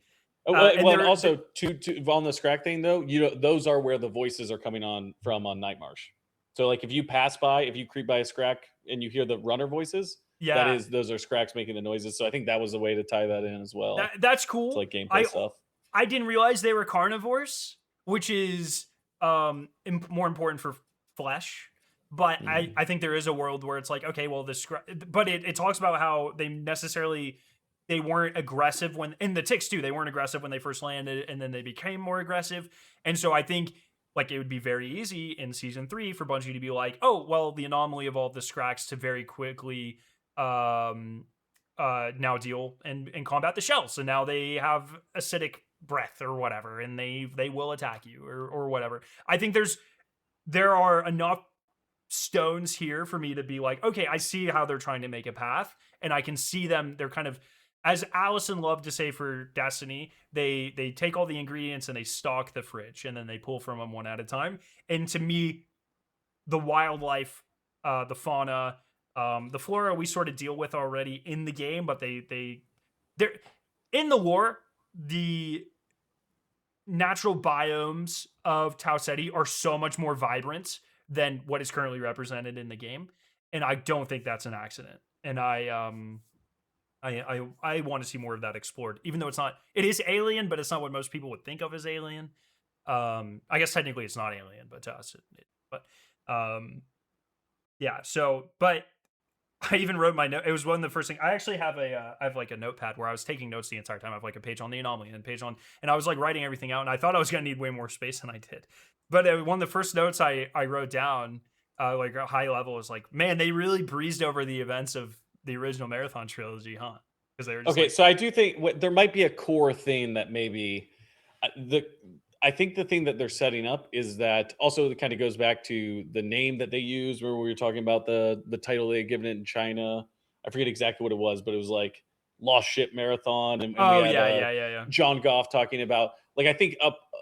I don't think that the contact event and the alien like I think that is at the core of the story that they're telling, but just not in the capacity of them introducing enemies. But like the entirety of what the UESC and MITA are doing is it's completely built around like uncovering the cover up that happened here or the UESC covering the cover up yeah. that happened here. That seems to be like the main thrust It's of much the more about the actual. human element of it than the original trilogy was, right? Well, It's but I think the gaps that we're seeing where you're like, oh, they're just breezing by it. I think it's intentionally trying to show that the psyop that the UESC pulled at the time was so effective. They were cycling people in and out of cryo, making people disappear entirely, yeah, and then secondary thing, the introduction of these amnesia neural implants. that Dr. Yeah. Hassan was kind of being forced into putting, people through. How many people did that affect? Did it affect high level people? Also, like that's referenced a handful of times in Night March Codex, and then also in the limited contracts that we got for season 2. That's one of the items that's pulled out of the anomaly and the Traxxas quests when you're looking through, or maybe the Mida ones where you're getting the UESC stockpile. So I do think the contact event and what happened, like the truth of that, probably is at the core of what they're exploring. I think that's directly tied to like the events of Marathon 1, which makes it very, very important. But I think what they're trying to show is like a lot of the stuff is like you're supposed to read what isn't included in these things to kind of like, amplify this idea that it really was something that was wiped from the memory of these people in combination with everything else. But I do still agree. Like, I don't think the 4 are necessarily something on the horizon. And also, I think there is a larger focus on the anomaly, which appeared afterwards, and understanding that on a deeper level. I think that'll be something they pursue a lot more. My response to that would be like totally agree, but I think there's a reason why there's like a compiler effigy in the game and not like a cave drawing of a sph't or of a 4, right? Like it's Bungie going in very specific directions, and they usually forecast it pretty well. I don't know. Like I just don't think they're interested in exploring the 4, or they weren't. Maybe that plans have changed, but reading this, nothing was ever like, oh, they're hinting at that. I just don't think that was ever the case.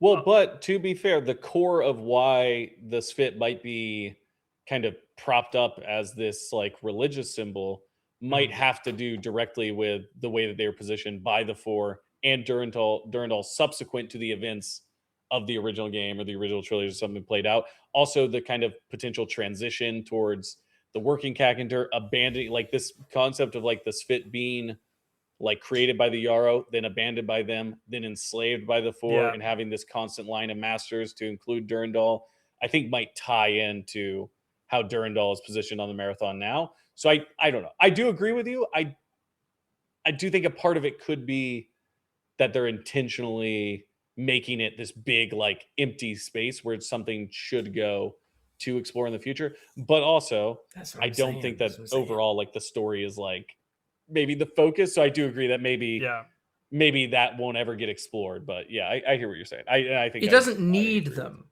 It's not in a place where if it doesn't pick up, it's missing. Yeah. Other than the fact that it's an expectation from fans, but the fact that it is nothing makes it feel like, in a way, it's well set up to like, because it is so brainwashed out of people. There is a lot of very interesting shit that could happen if they did come into it, which I think in itself is kind of can be its own version of a tease. That's kind of what I was. Sort of an expansion of this, and we can start talking about sort of season 2 related stuff before we go into high level stuff. I didn't really realize it, and it ties into this because, if they're not planning for the 4, what are they planning for? And I find that really interesting because I think we're almost out of UESC units. Like, there's a warden for every type of UESC bot now, or like not, I didn't realize it until I saw it all drawn out, but there's a ghost, there's a scout, there's a fucking grenadier, and I'm missing one, but I don't whatever. You know what I mean? There's one for each of them now. So it's like they're either going to have to start getting more creative with UESC units, sort of like the rocket drones, or they're going to have to start getting more aliens, sort of like the anomaly reverbs or whatever. So that was just something that kind of I was thinking of.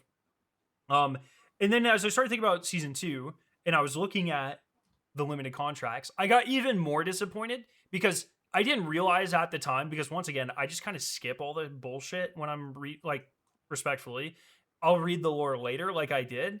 I didn't realize the Mida and Traxxas things were the exact fucking same thing, but opposite side. Why not have us pick a fucking side?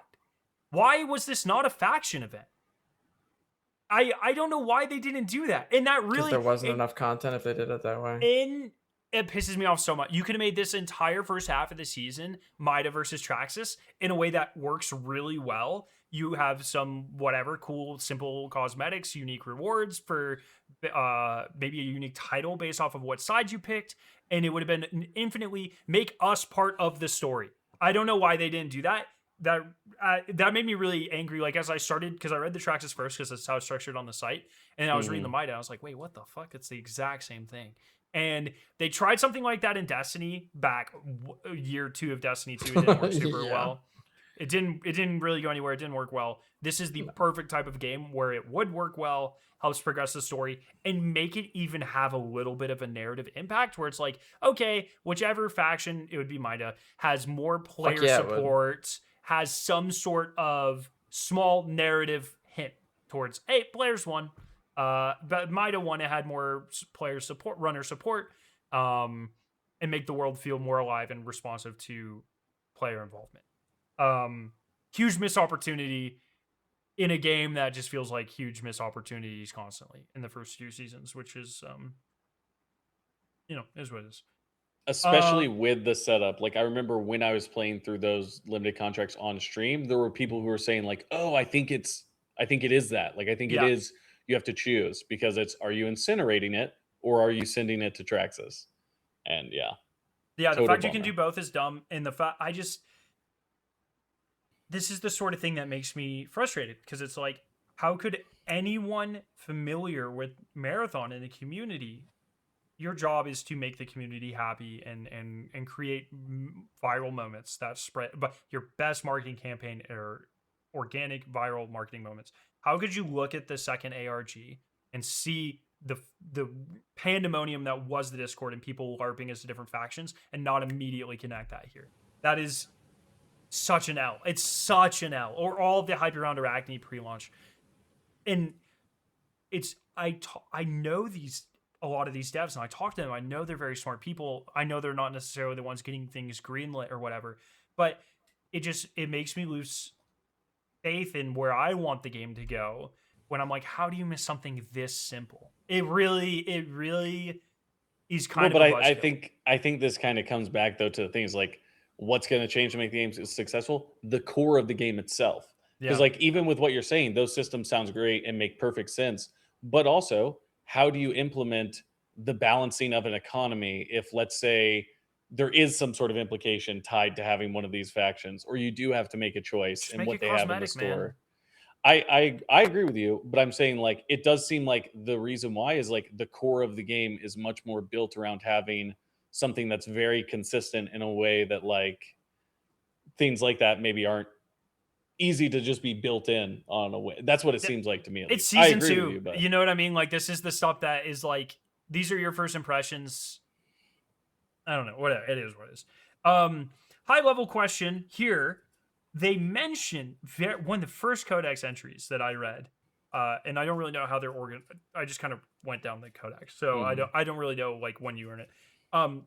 They mention that 30,000 people were sent to New Cascadia through the marathon, but even accounting for decay, there's not enough bodies.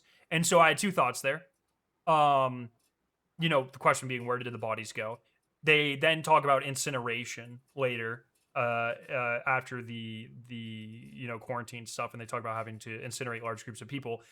I find it hard to believe they incinerated 30,000 people. Obviously doable.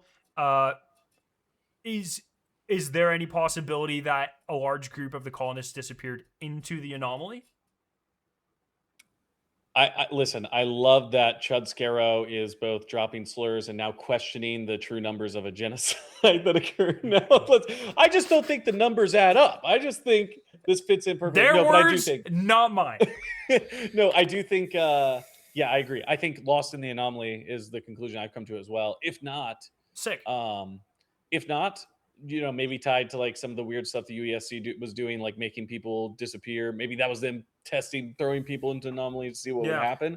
What? But and I also thought like the husk anomaly zombies maybe would have been the colonists. Like that's what they were setting up in the survey drone originally, cartridges, which are like the ones about the bobs working on perimeter. Yeah. And then at the end they're like, oh, they're in the tunnels. Like there's fucking dudes lurking in the water, all fucked up and zombified. Yeah, And yeah, they're being yeah. weird to everyone. Like I thought that's what they were setting up with the zombies, as opposed to, the anomaly shell working pieces. the shells or something. So maybe also something like that could be going on. But yeah, in the anomaly or something like that is what I was thinking. Because What happened to that lore pre-release that they showcased that led where they were one of the captains of the marathon over the course of it was talking about basically the horrible shit that they'd done, that led at least me and some other people to suspect some amount of like Bob induced cannibalism of Like where did that end up leading, or is that still potentially on So the table as an that's explanation? General Reed, who was like in charge of Right. the UESC military component during the colony era. I'm thinking that like that is probably referring to all the stuff they did post contact event, like all the kind of Okay. like atrocities, silencing people and making people disappear, the neural implants, Yeah. the psyop. I'm thinking, I think he started seeing hallucinations, or he had the nightmares of his wife, right? I think that's what that is, yeah. and he's like, we're Or are they monsters. hallucinations, right? Like, because Yeah, that it could be the anomaly channeling something to, or a memory from them or something. yeah. But And yeah, he's like, I I think he specifically says like, there are monsters, we are all monsters, or something like that. Mhm. Like he's like, and I think right before that he was like, they were. I think that's where a lot of the incineration comes from, where he's like, "Oh, I don't want to do this," and then the next day he's like, "Well, we had to do this. We're awful fucking people, or whatever." You know, there's a lot of times where they're like, "Ah, we don't want to burn people. Ah, we had to burn people," and it happens like 3 or 4 times. And I was like, "What the fuck?" Is cannibalism off the table? Do we think? I haven't seen There's an any. explanation? Well, I Okay. mean, I think anything's possible with NuCal. I think they can make a burger out of a thigh, probably pretty good. I'd but- be They surprised didn't. at this They point didn't hint if at it. NuCal didn't. If there's I no did- if there's no NuCal that's made out of people, I'd be It's not hinted by the at, end of but this yes, game's- yeah. I didn't. Yeah, by I the didn't end of see this anything game's that was hinted lifespan. at. If there's no like, NuCal fucking- is people. yeah, Okay, exactly. Ryan, If there's no like get in the Sweeney van. Todd meat pies Yeah. of people from Gaius and Co, I would be shocked. I If we get did to the end of this really. game without that. There is a really fun piece of lore that's talking about like a new employee making drinkable cheeseburgers, and they're just like, you're making these too good, high quality, you're wasting money, you got to make it just barely edible. And he's like, well, we have different amounts of starches and different amounts of this, and they're just like, just like guess the taste profile type of thing. And it's like a really funny like Animal Farm type of thing. And I've seen a video about this. It seems barely edible. it was great, it was awesome.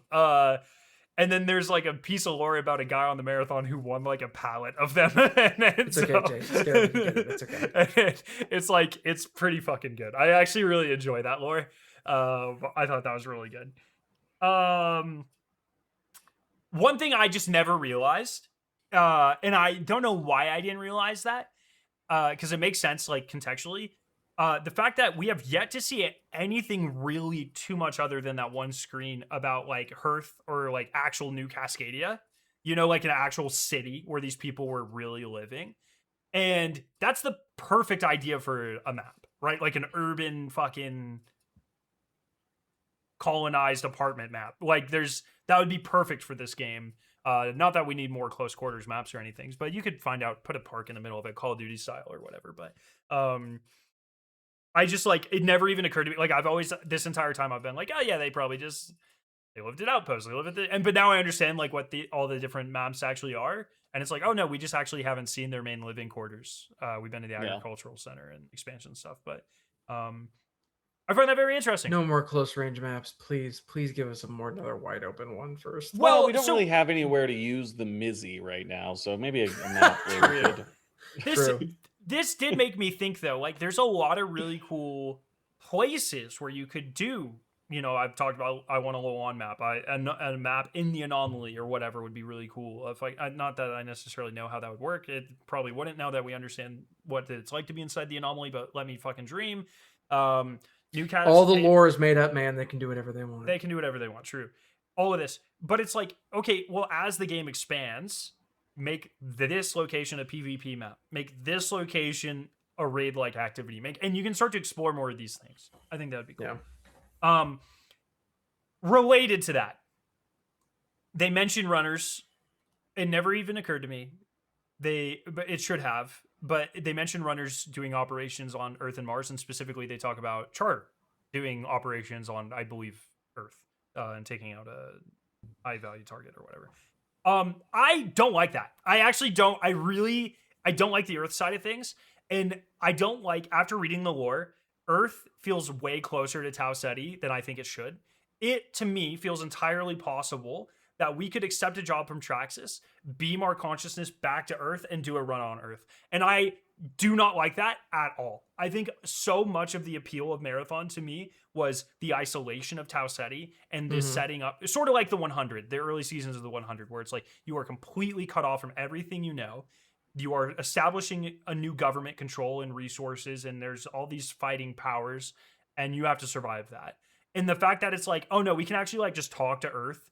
And I should have known this from all the faction stuff. Like you're talking to vendors that aren't necessarily at Tau Ceti, but I really don't like how it feels like Earth is close now. And I don't like that. And to take that a step further, like things like Vulcan is basically communicating the results of whatever contract you're doing to the board of directors, which is back in Seoul. We have faster than light communications, and we have situations where MITA, an organization that is like hell bent on destroying the UESC and all about gathering intel, the conclusion of their contract chain right now is blasting their manifesto over the airwaves after you've uncovered the alien cover up here and all the other crazy shit going on. And it's like, okay, so does all of Seoul know about that now? Was that not just blasted across the internet waves on Earth and Mars? Like, was that not immediately communicated via some sort of deeply embedded intelligence, channels back to Seoul in some capacity?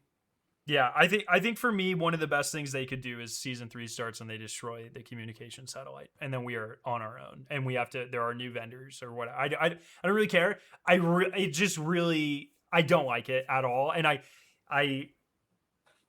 I really don't like that they could make a Mars map. I don't like they could make a moon map. I don't like any of that. I do not give a fuck about our solar system at all in this universe. I care about Tau Ceti and the consequences thereof. And the original marathon, it felt like a leap. It was like, okay, we're taking this risk. We might never hear from these people again. They are super isolated. And after reading the lore, I've lost all of that. And I just don't like it. I don't like it at all. So that was something that really bothered me a lot. Yeah, the only people who are like genuinely isolated seems to be the UESC. Like the UESC have like real people and operators and like that are on board a ship even. Like it seems Yeah. like they are very much so disconnected, and that's kind of one of the things that's hamstringing their ability to combat the runner operations, is that like they're dealing with all this stuff from a distance. But like you said, everything else is done via satellite, like even the operations that we're doing. Also, like when we're deconning something and we're deconstructing, what does decon stand for? Does anyone know off the top of it? It's like deconstruction. You would be the one who would know. It's Truly. something like deconstruction and like send it off somewhere else. Is that like we're deconstructing an item, turning it into some sort of digital information so it can be constructed elsewhere, like Star Trek style teleportation, right? Like that's Yeah. my idea of it. Is that going back to Seoul? Like when I get this corrupted in the Traxxas limited contracts for season 2, when we go in and we grab the AI that was quarantined by the UESC after exposing it to the anomaly, and I take that item and I decon it to Vulcan, is there like an AI that's potentially merged with like whatever entities within the anomaly is going fucking crazy and insanely rampant? Is that like back on Mars or Earth or something now? Like, is that? I'm not entirely opposed to. There are a handful of very cool things that they could do back, especially on Mars. Like if you had a map that was like somewhere around the Mizraya massacre location, some sort of historical, like Midas bringing you back there for some reason. If you had a map that was on the asteroids, so the Battle of Thermopylae, where the battleroids were first used, and like some core piece of information is there that we're trying to uncover or something.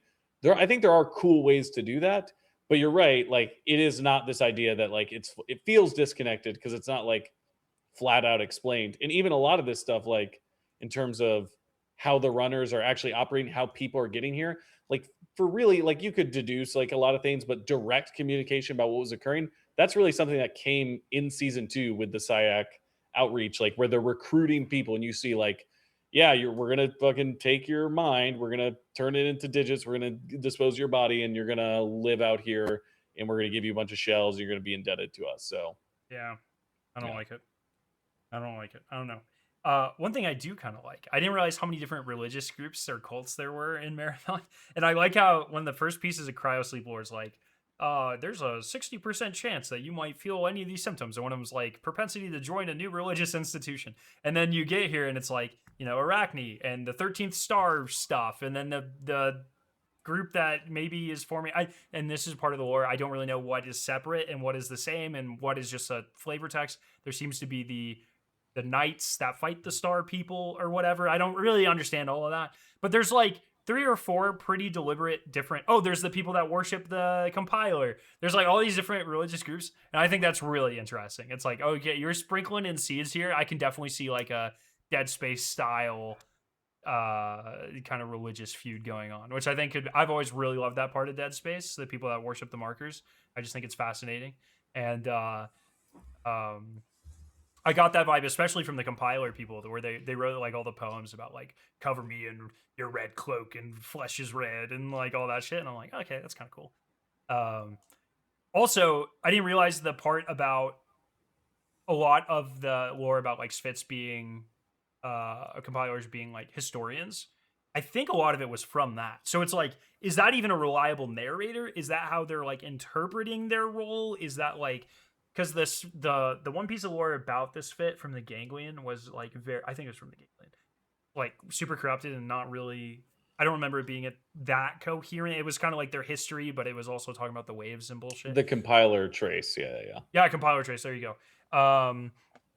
And so like I think this is one thing they played a lot with in Destiny, especially as Destiny 1 was turning into Destiny 2, and they were starting to expand on these things. They really played with the idea of like, what is a reliable narrator? And it's like, don't trust everything you read in the Grimoire and the early lore, because maybe that's someone who is saying things that isn't, we took a lot of that for gospel early on.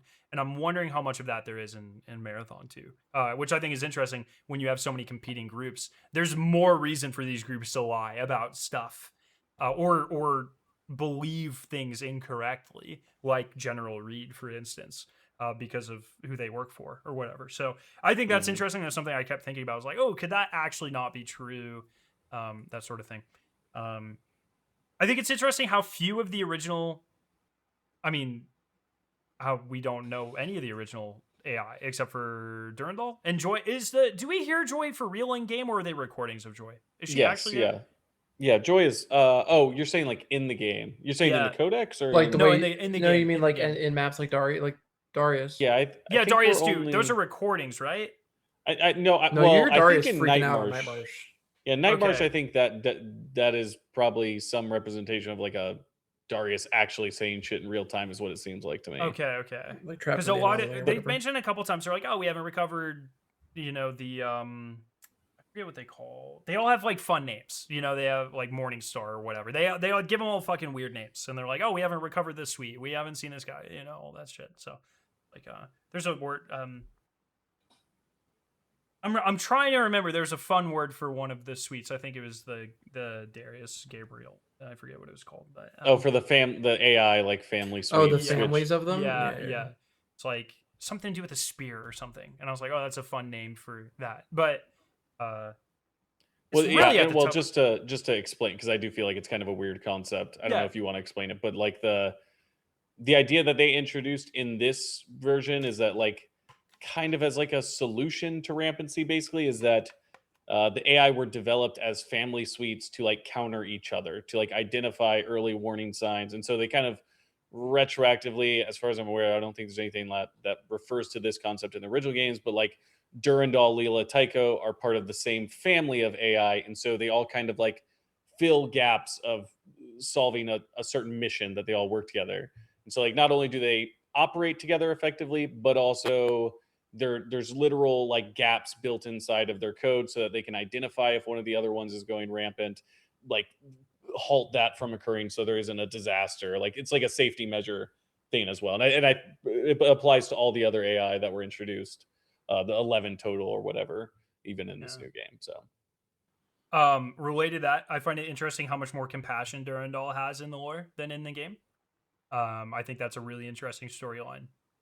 Or number of storylines. I mean, he shows it over and over again, but I think that's an interesting thing to explore. He seems much more human, in a way that he didn't in the original game, because I never played past Marathon 1, and in a way that he hasn't in NuMarathon in the game, in my opinion. But in the way he's like, he is the reason that couple had a kid, and they had a fun name. I'm gonna get Ulysses. They're the reason Ulysses had a kid, and he followed that entire generation. And the way he was toying with the bot that was meant to keep him in check, and like all of this stuff. Like I think it's very fun and it's very human.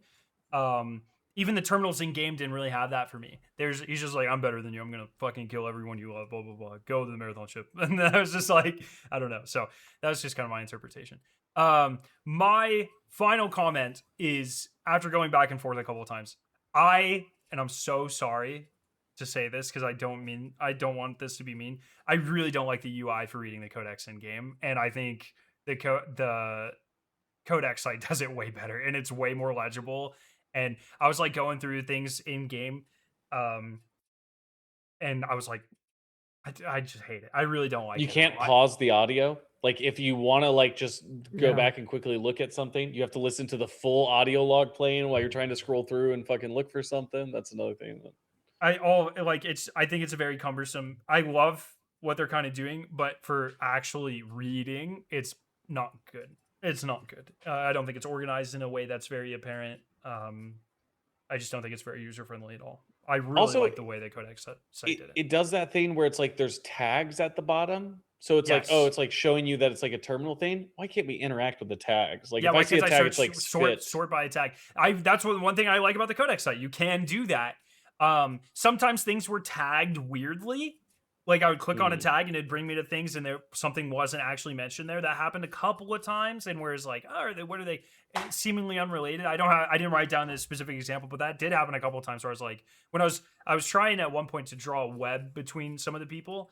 I gave up on that very quickly, but I was just like, I'd click on it. And I was like, all right, I want to see everything that this guy's mentioned in, and then it'd be something where it's not related to them at all. And I was like, oh, that's weird. That might be a site bug. I don't really know. But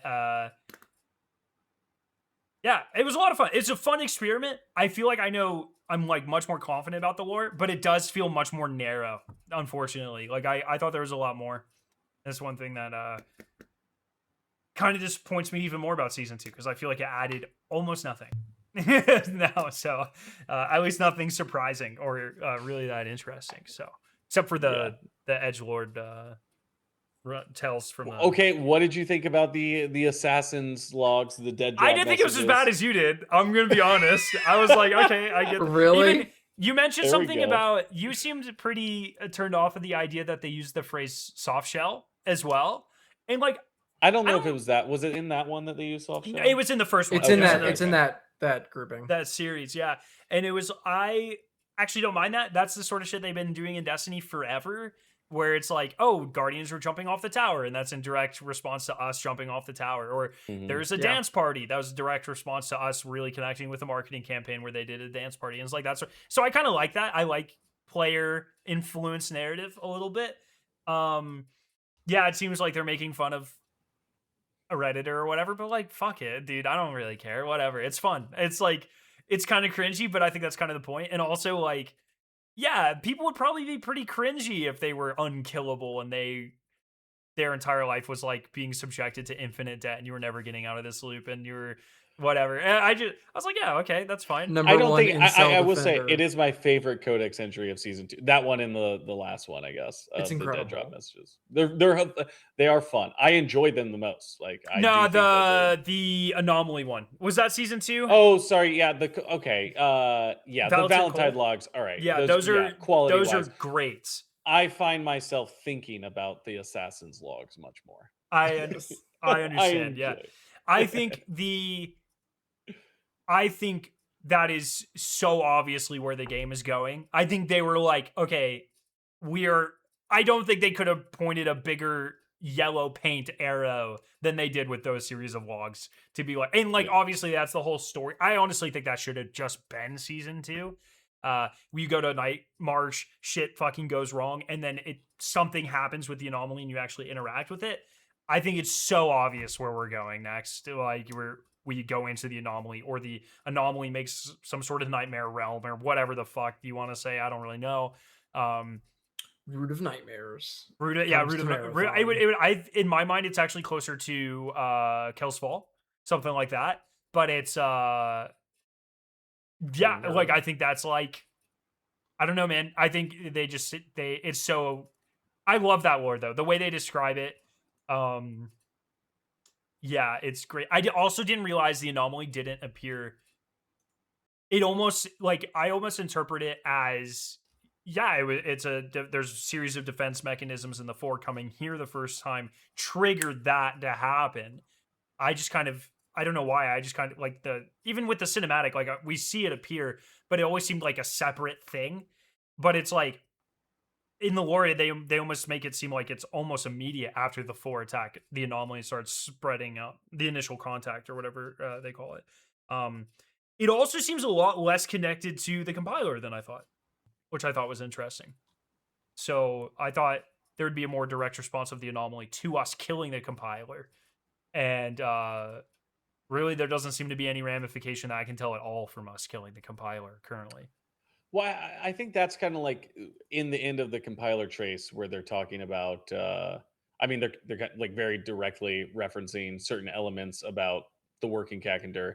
It seems like I think what's going on with Anomaly is working Cacender related. So I think Yeah, the compiler are here in search of that almost, or like that's like they're seeking to document the history of whatever's occurring with this thing. So yeah. I think it would have been a more interesting approach if it was like the compiler's presence once somehow keeping the anomaly at bay and us killing it made it go crazy in Night Marsh and not the UASC probing it.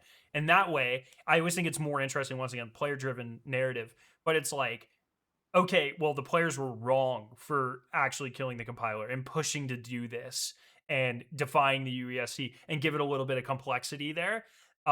Whereas, once again, a lot of even the way they talk about the runners in the lore are just like, they're going to do like everything is happening around them. Other runners are going to be there, but it doesn't feel like anything's happening because of the runners.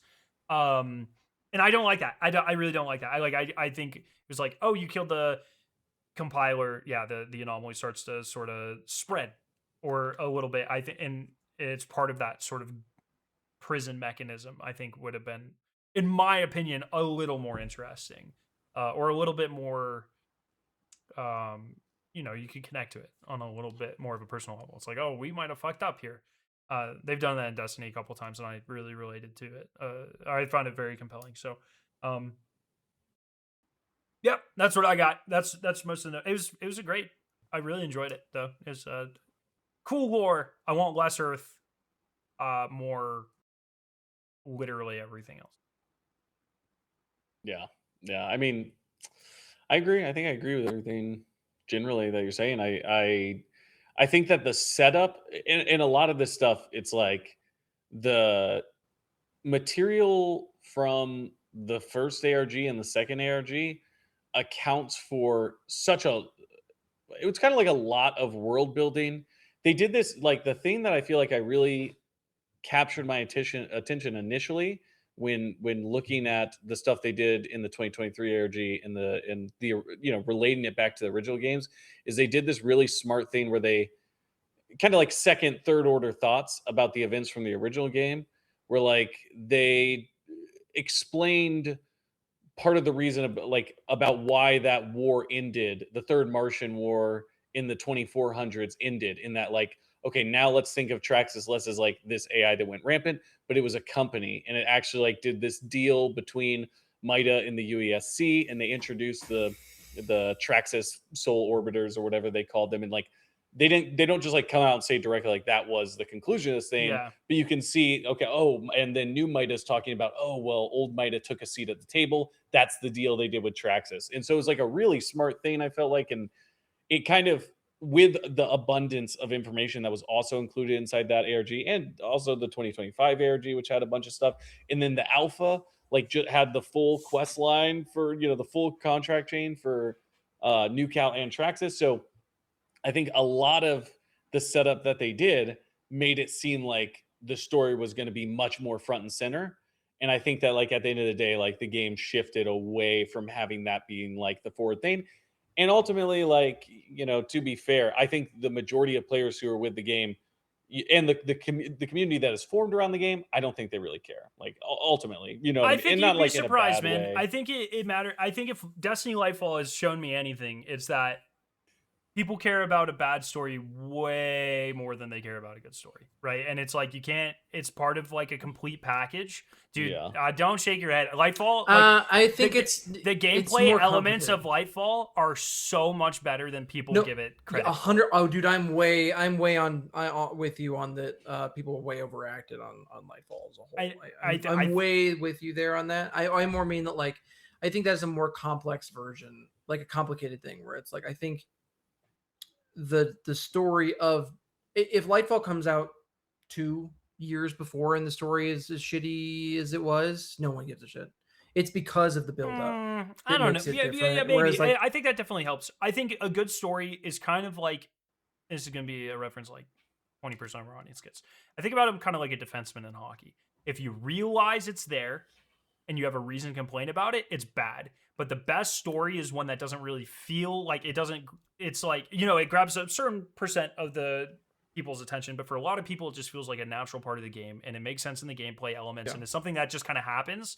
But the moment that you can catch out and be like, oh, nothing is happening, or I don't like this, it's way, way bad. It's way worse than a good story is for a good game. So I think it's really important that they like as they expand the game into these PvE and PvP pillars, hopefully if that's even what they're doing, and as they expand the game, I think it's really important that they use that as an opportunity to bring the narrative more forefront.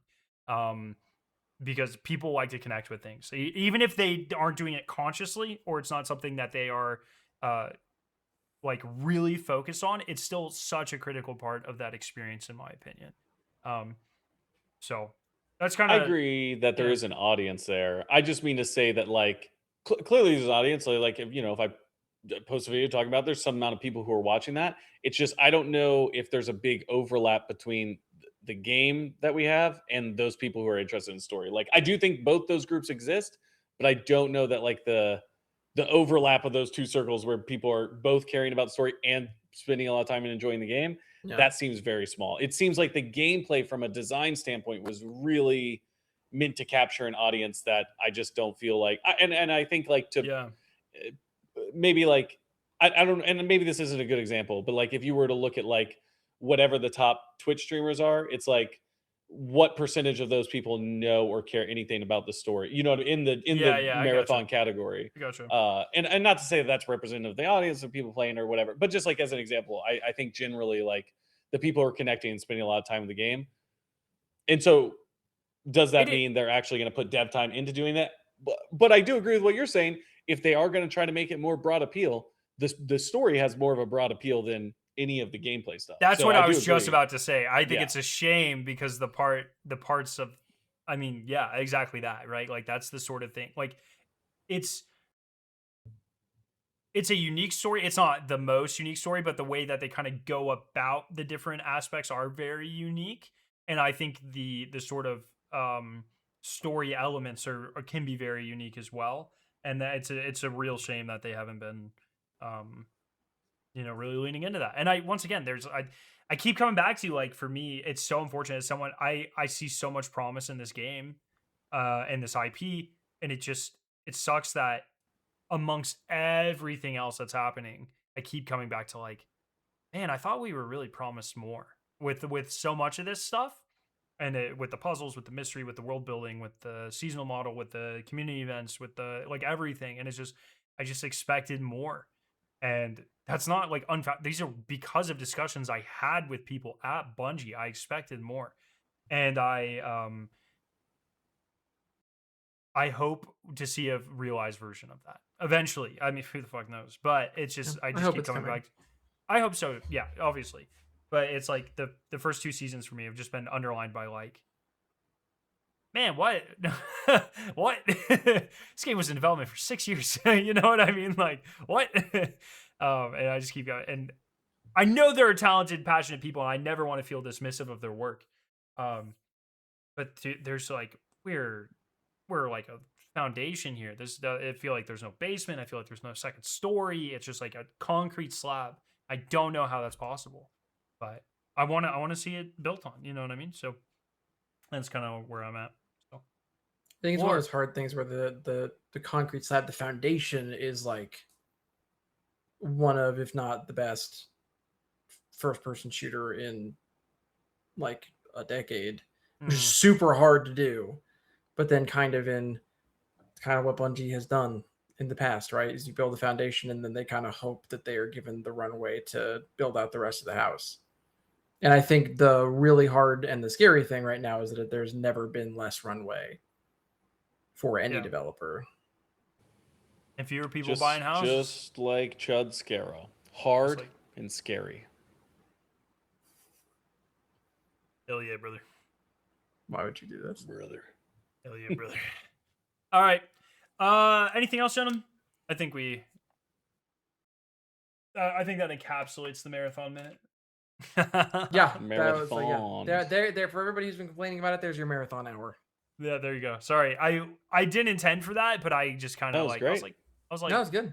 No, this episode I didn't intend for the deep dive, and then I got bored, and I was like, you know what, I've been really putting this off. I should do it.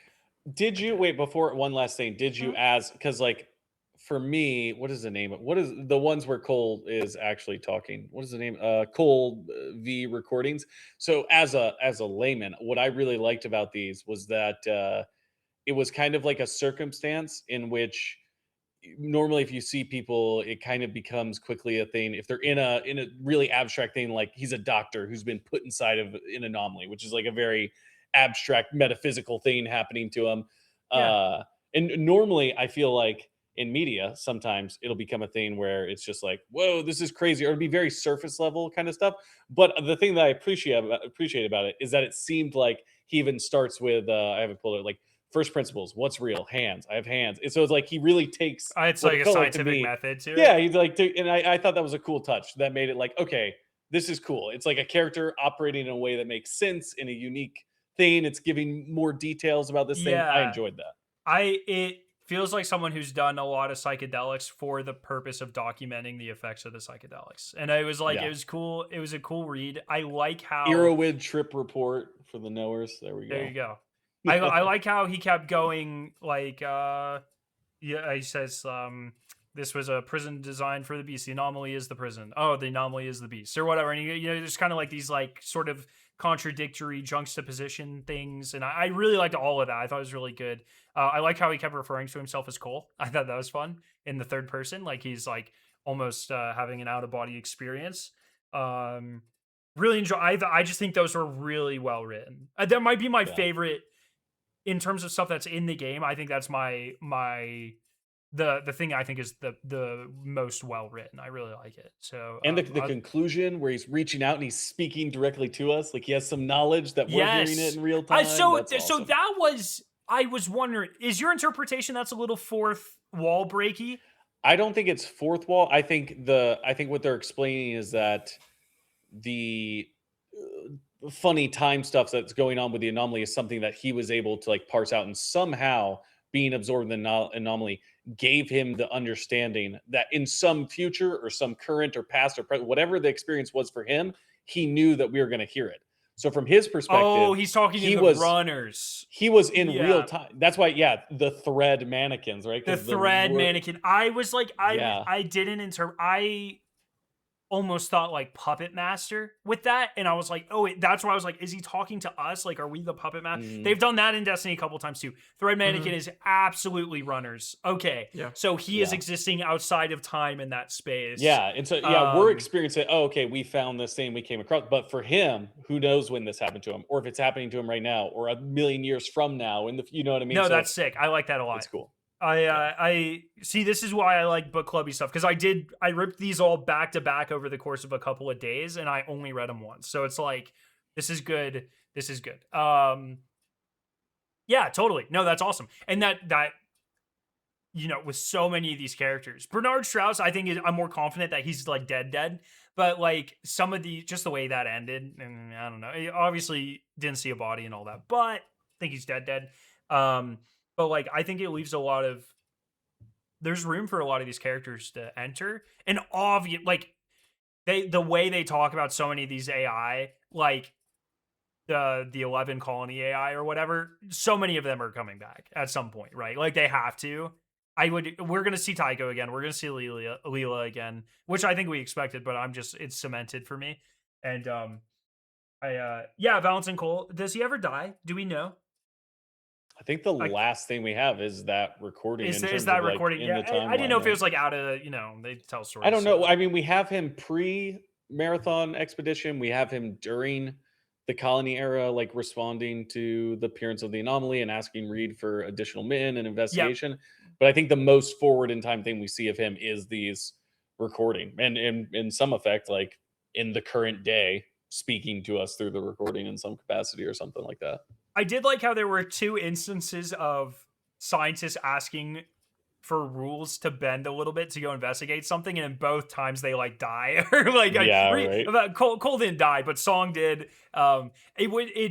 It almost does seem like, and once again, I know I keep referencing Destiny, but that's because Bungie loves to tell the same story over and over again. It is.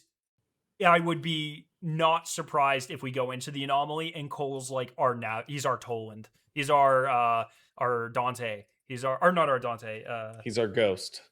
Destiny 3. Our Virgil. Okay, yeah. He guides us through the void, and he's like, "Oh, I've been here for millennia. Here's how you navigate the anomaly, or whatever." And it's like that sort of thing. Once again, I don't really know how you would tie that into a PvE map, but I think that would make a really cool PvE mission or campaign-ish type mission.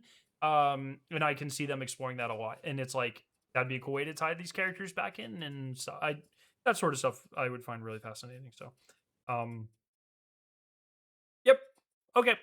That's what I got. Marathon. Martin. Video game. Martin. All right. Yeah, I'll try to get this edited up tomorrow or today if you guys are listening to it. I'll be back on Sunday. I gotta go to my sister's wedding. I say that like I don't want to go. I'm happy. I'm really happy for her. So I'm excited to go to my sister's wedding. And she will be listening to this, I'm sure. So only one of my siblings listens to this. I know you told us your brother, right? Yeah, my brother. One of my brothers. Shout out Skarrow's brother, number There you one go. listener. Make The sure to only tell one your we're doing sister this for. what Skarrow just said. Yeah. Different. So all my siblings are half siblings, and they're actually half siblings on the different sides. So they're not even technically related. So. Find a way. Gangster. Make it happen. Okay. Anyways, we love a dad that drops loads and many women, don't we? What? Sure. Oh. Sure. Anyways, hopefully we have something to talk about next week. Bungie, please, I'm fucking begging you. Talk about literally anything. Stand up for the game. They're gonna announce that they're sunsetting Perimeter. We can talk about that next week. Yeah. Shutdown of the servers will be the week after that. All right, do your plugs, boys. You can find me on SteamDB /ID/marathon. Me and Paul. The most popular page. You're the most popular page. Kind of a big deal on SteamDB. Have you guys been on the Marathon Hate subreddit? It's pretty good. No. It's way more popular than you think. It's crazy. Anyways, are you talking about the we High should Guard have subreddit? some Marathon haters. It was the High Guard subreddit, and it got turned into Marathon Hate. Yes. Are you serious? That's wow. So they got renamed. That's incredible. Actually hilarious. That is the lore that chat told me. I believe that I didn't even know this existed until I knew the High Guard subreddit was like literally all just hate for Marathon. I believe it is called r/Marathon Hate now, and it's just a bunch of people that are talking about how great it's like. Well, it doesn't matter. I don't want to give them too much attention. I think it's funny. I think it's funny in like a pity way, but I also think it's deeply sad. I think they also probably think the same thing about us, though. So it's like a nice little we're all pitying each other from across. We're two sides of the same coin here. Exactly. Some BioShock bullshit. BioShock Infinite. Would you kindly? No, the third one. It's like when you look at the coin from a different. There's a whole mission on a beach about this. It doesn't matter. I'm the bird. I'm in a cage. Skarrow's the handler. Ryan's the big daddy. There's no big daddy in the third one. It's Songbird. Come on. You don't know what StarCraft is. You can't let me have a fucking big daddy in the third. Whoa, okay. Infinite. I might not know what Chudcraft is, but BioShock is my shit, bro. Okay? Like, there's no way. Anyways, Ryan, do your plugs. Man, you are having a rough couple of years then. BioShock 4 needs to come out right fucking. I need it more than ever. I need Judas to come out. I need BioShock 4 to come out. I need Dead Space 4 to come out, or a remake of Dead Space 2 or 3. I need all of these things to happen. Y'all call me optimistic. It's crazy. Yeah, okay. Anyway. Road.site. Is the website that I have with some Polygon folks. It's pretty cool. I also like stream on Twitch at Ryan_Gilliam15, and I also have a YouTube channel called that we're going to be doing some stuff with. Were there soon. 14 And also other Jake and Ryan I- Gilliams? What? Were there 14 other No, Ryan Gilliams? no, but they're without a number. It was taken, which is crazy. I'd fight someone, man. It's crazy. I'm upset about it. But so, yeah. You could have been at the 15, real Ryan Gilliam. Yeah, That's it's what I not was Patrick gonna say. Mahomes. You could have been at He's not Patrick Chudlet Mahomes, but it can Gilliam. At Chud Skarrow. And Chud Skarrow. Yeah, and also you on my YouTube channel, you can check out Jake and I's playthrough of Baldur's Gate, where you'll find multiple Skarrows popping up. So Yeah, I keep hearing that. yeah, so check that out. Penis Anyway. and all. There are no secret episodes this week. I forbid it. Also, I should have started this show. A lot of people, I'll say this in the intro we'll talk about this in the intro. Okay, don't get whatever. We're fine. Hey, have a great night, everybody. We'll see you next week, hopefully. This has been Escape Will Make Me Pod.